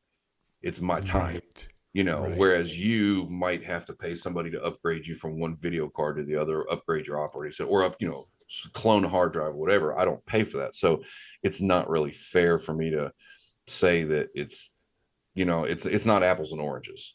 Right. True. But True. find what you need that works for you. I tell people all the time, you don't need a Ferrari to go to the grocery store. Yep. Point You, A to point B is where my mom would say. you could still buy a nice fancy four-door sedan, but it doesn't have to be a Rolls. Right. Just Right. get what you need and maybe a little bit more. Yep. That feels good. That sounds good. Right, right. Um, I think we when were was on the last? question 2 out of Huh? 20. I think we were on question 2 out of 20. Yeah. Right. Right. Right. Okay. The old standby is like, when was the last time you Googled yourself? Oh God. I heard you ask somebody this question the other day and it made me go, oh my God, I hope he doesn't ask me that. Maybe 2007. I think Really? A Google big had only shot been like out. you with the YouTube channel. I just don't have a reason to. I know who I am. I don't care what it says online. I mean, that's all. Whatever you find online is stuff that was my past anyway, and I'm not that person anymore. So what do I care what it says on Google? Do the right thing and you don't have to worry about what shows up. Oh, what's your favorite condiment? Man. Are we limiting ourselves to just like the typical condiments, or like what would I put on? Our limit is today. Well, it's not technically a condiment, but it will be here in a couple hours when I cook these ribeyes, and it's fresh blue cheese. I cook Okay. ribeyes with blue cheese on them, and it's just, oh, it's night and day, night and day. Have you heard of reverse searing? Reverse searing, I've Your heard about it, steak. but I am not a grill master, so I don't know. I don't. I'm so embarrassed to be on a foodie show, and I don't know these. How do you cook your ribeye? Okay, so and because I'm a Capricorn, I do all my research first because I'm not a guy that does that. I mean, I want to make the best. It started off, my first ribeye I cooked was for my wife's birthday last year, The and best ribeye ever? Excuse me. first one Huh? I had ever cooked on the grill. Yeah, Okay. Grill because meaning like outside on what people call barbecues? yeah, yeah, Okay. they're in and they're pricey, so I didn't want to screw it up, and it was her birthday, and so I naturally watched 1,000 videos. And the way I do it on the grill, yeah, I find some really fantastic marinade, which I actually found a really good one on TikTok, not but a couple weeks ago. Made her a ribeye, and she fell in love with it. Usually, what I do, assuming about a, let's say, 3/4 inch thick, half inch to 3/4 inch. Usually, um, I will throw it probably on each side initially for minute 20, and then once I've done that, just kind of get a little sear on both sides, then I'll flip it back over on anywhere from probably 3 to 350 heat, Mm-hmm. Mm-hmm. for anywhere from 3 minutes 15 to 3:45 per side, and then pull them off, let them rest for about 10 minutes. Well, pull them off, then throw the blue cheese on them, cover them, and let them rest, and they turn out phenomenal. Are you cooking over coals or wood, or are you cooking Charcoal, gas? yeah, charcoal, Charcoal. yeah. And so you use an internal probe thermometer? I don't. I check. I generally don't even check the meat anymore because I've just done it so many times. But I do. If I'm not 100, like if it's a normal thicker cut, I'm Yeah. going to definitely grab the internal thermometer. But um, yeah, I can just usually look and tell. I, Okay, so you're pretty comfortable there. So we're going to have to talk more about the favorite condiment, but the blue cheese sounds like a perfect accompaniment to a well, ribeye. fresh blue cheese. It's Fresh blue cheese. definitely makes it. We got some from a local food distributor, Memphis area food distributor. A friend of ours works there, and she was able to get us some. And, it's like a tub of it. Mm-hmm. Oh, yeah, it's game changer. And I Yeah, I wasn't. love that stuff. My wife actually turned me on to blue cheese. I did not care for it at all. And then Right. she's That's like, "You usually the have way not it lived." goes. She's like, "You have not lived till you've had a steak with blue cheese on." I'm like, "Okay, I'll bite. Let's do it." And I did it, and I And was like, "Okay, that's it. and Done." now it's a thing. Now it's a thing. It's like I'm literally thinking about it right now, and I'm like, "Yeah, it's gonna be a good steak." Mm. Candy bar, favorite? Favorite candy bar. Now you asked somebody the other day, it was a favorite classic candy bar, I believe. So, um, You can get obscure with me if you need to. okay, it's like if I was on a desert island, Are there does any candy count? islands other than desert islands? That's a good point. Okay. Okay, All so right. when we're talking candy bar, can we migrate that into less candy bar and more candies? Just candy. Yeah, candy. Skittles, 100%. I'm a No kidding. I think oh, we're going to have to call it. I keep about 3 to 5 pounds of Skittles at on hand at any by the bed in here. I mean, I got right here. Oh dear, I'm not you weren't kidding. I'm not kidding. I went on a cruise, had Skittles with me, have them by the bed. Yeah, I don't go anywhere without them. As They're long as you great. have your Skittles and your tequila, you're good. Sounds like 100%. Yeah, that's I'm low maintenance, man. I mean, yeah, I'm low maintenance.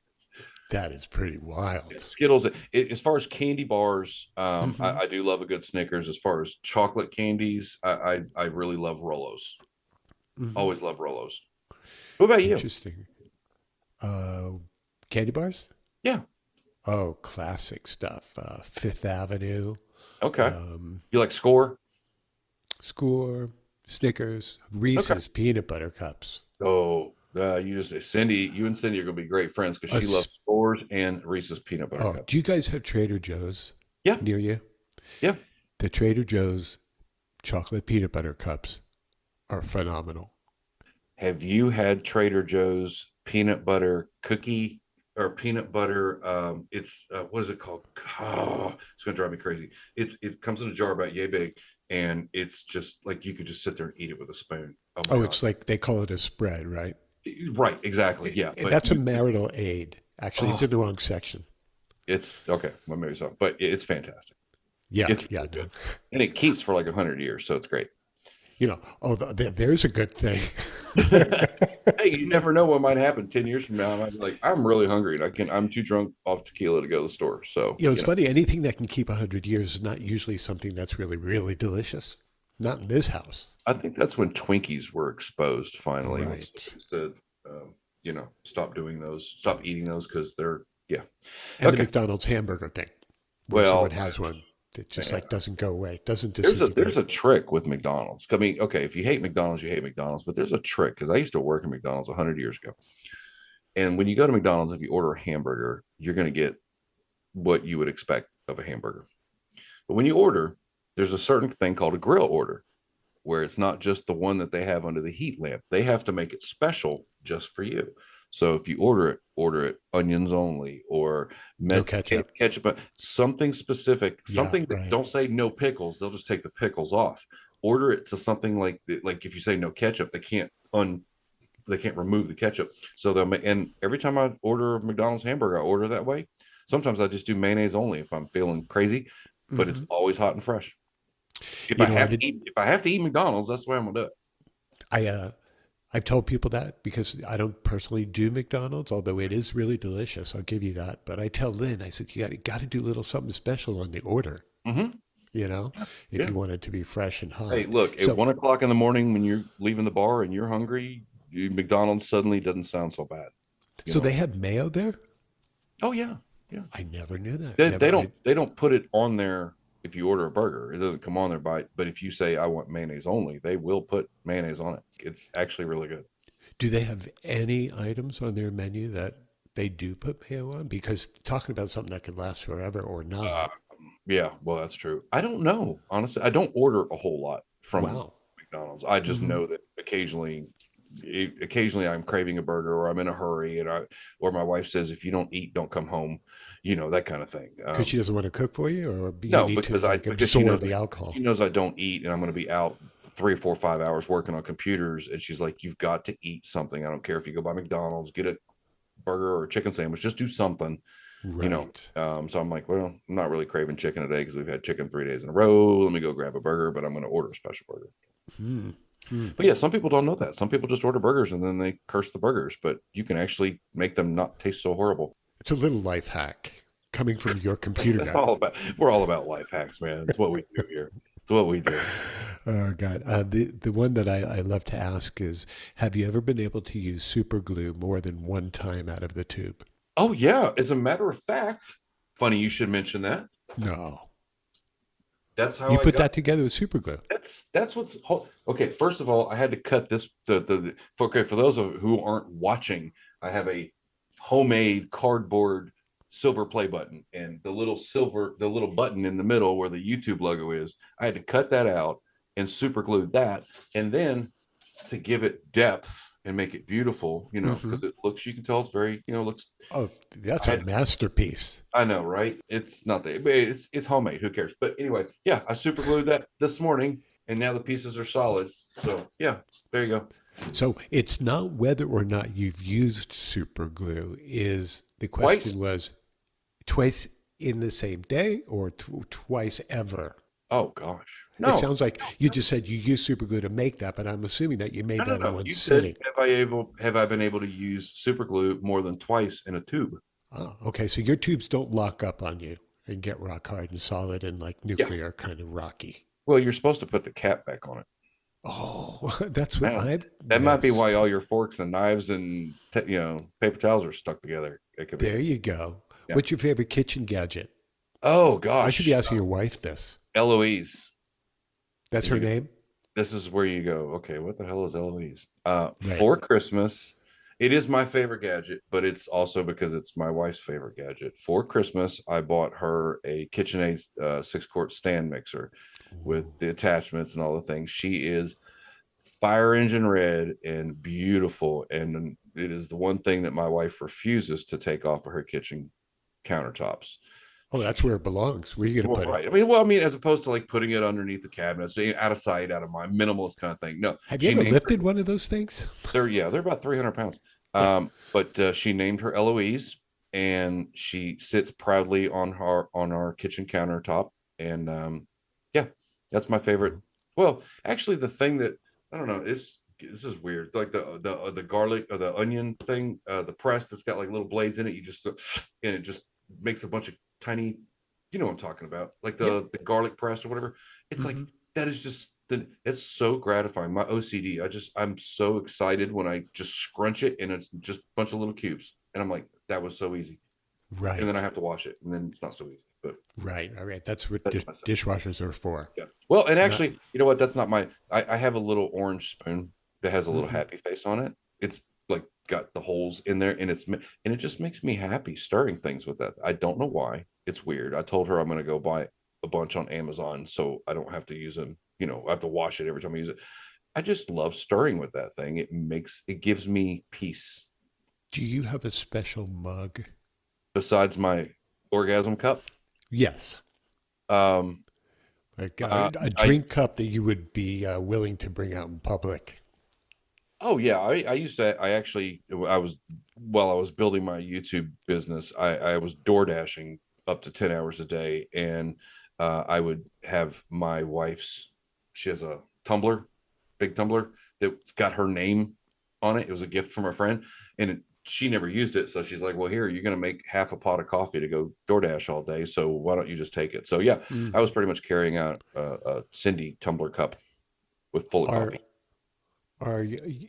I know you were not expecting these kinds of answers. I'm No, this is good. throw you off your game. Are and that will happen from time to time. Are Uber Eats, DoorDash, and the like technology companies or restaurants? Oh, they're tech companies. Hmm. They're tech companies. They don't care about the restaurants. They don't care about the drivers. They will squeeze every dime they can out of the customer and slowly whittle away how much they pay the drivers. And I know this because I did both Uber Eats, and DoorDash. Hmm. And what we saw is our pay go down while their pay went up, and the customers paying more for the food. Also, they're leveraging the restaurants. So as a middleman, they're Yeah. hurting Oh, they everybody. charge the restaurants more too. They Hmm. absolutely charge the restaurant. I talked to well, the liquor store around the corner who actually delivers using both of those platforms, and she was like, "Yeah, I asked if the price the same that I pay when I walk in here," and she says, "No, we have to increase the price to cover." And then you talk about like a $5 delivery fee. The driver doesn't get that. All the other, it goes back to the company's bottom line. The driver gets some of it, but it's labeled as a delivery fee, so people see that and they think, well, I'm not tipping the driver because the driver's already getting that money. You're a customer in a restaurant. Yeah. What's your stance on tipping then? I'm going well, assuming it's a traditional, you get your food and all that, and you're wrapping up and paying the bill. I'm going to always tip 15% regardless, just because you exist and you went and bought my food and refilled my drinks. Even if it wasn't the best service, I know what waiters and waitresses make, and they live on their tips. And I get that. Hmm. So I'm going to tip 15-20% on average. Do If you you tip give on me, wine? I tip on everything. So you straight 15% across the board. No, that's what I'm saying is that's if you just exist and bring me my food and don't spit in it. Okay. Uh-huh. If you've given me exceptional service, if you've, as you're walking by, you're like, hey, pointing you, hey, you good? And I'm like, yeah, I'm good. You know what? You take care of me and make my dining experience enjoyable. You keep Hmm. my wife happy. You keep our drinks full. You anticipate us needing a to-go box because you see that half the food's left. I'm gonna give you 20-25% easily, Okay. probably, just Okay. because you've earned it. But that's a little I'm bit not of gonna a tip you. I'm fantasy not gonna tip land. you just because you exist. Right. But I'm basically gonna allow, I'm just gonna, it's easier just to give somebody 15% because I don't want them seeing me come back later and then going, hey, that's the guy that didn't give me anything. I'm gonna throw his food on the floor and then put it back on a plate. Right.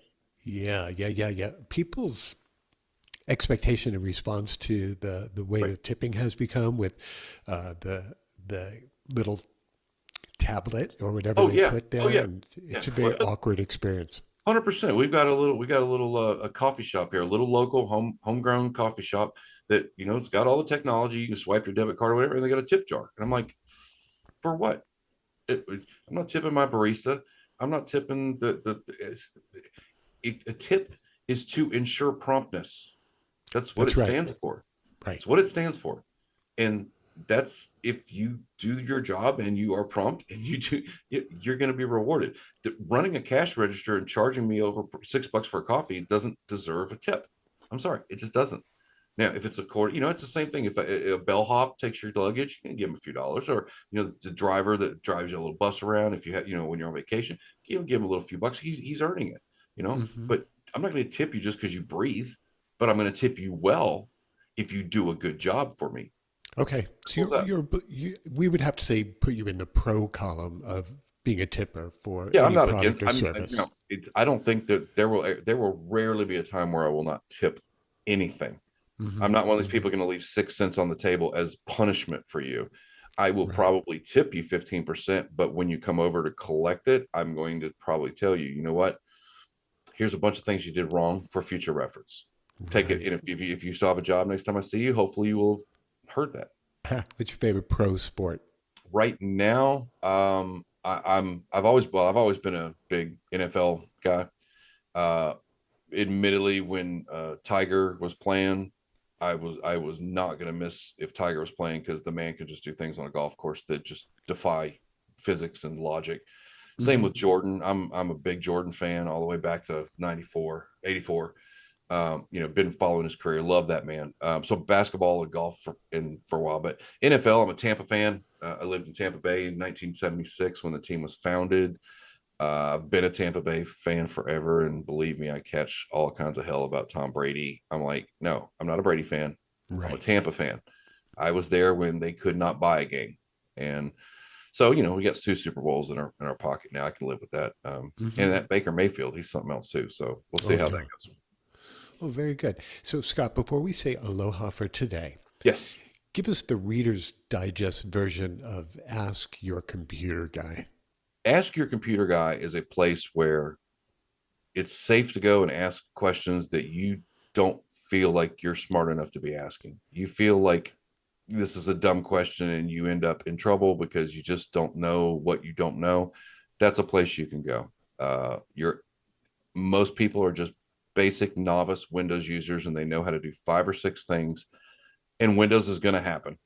And I'm there to show you that it doesn't have to be a horrible experience, and I'm reachable. Perfect, man. I had a really good time. I hope you did too. Oh man, I can't wait until, well, let's hope you like the edit enough to where you go, hey, I could have this guy back on. Yeah, Absolutely. editing will be a lot of fun on a 3 hour program. Hey, it's your podcast, buddy. You could have cut it off anytime. Well, I'll be calling you up for little hacks and tips on how to do that, how to Hey, make I that know a guy. less painful. Guy.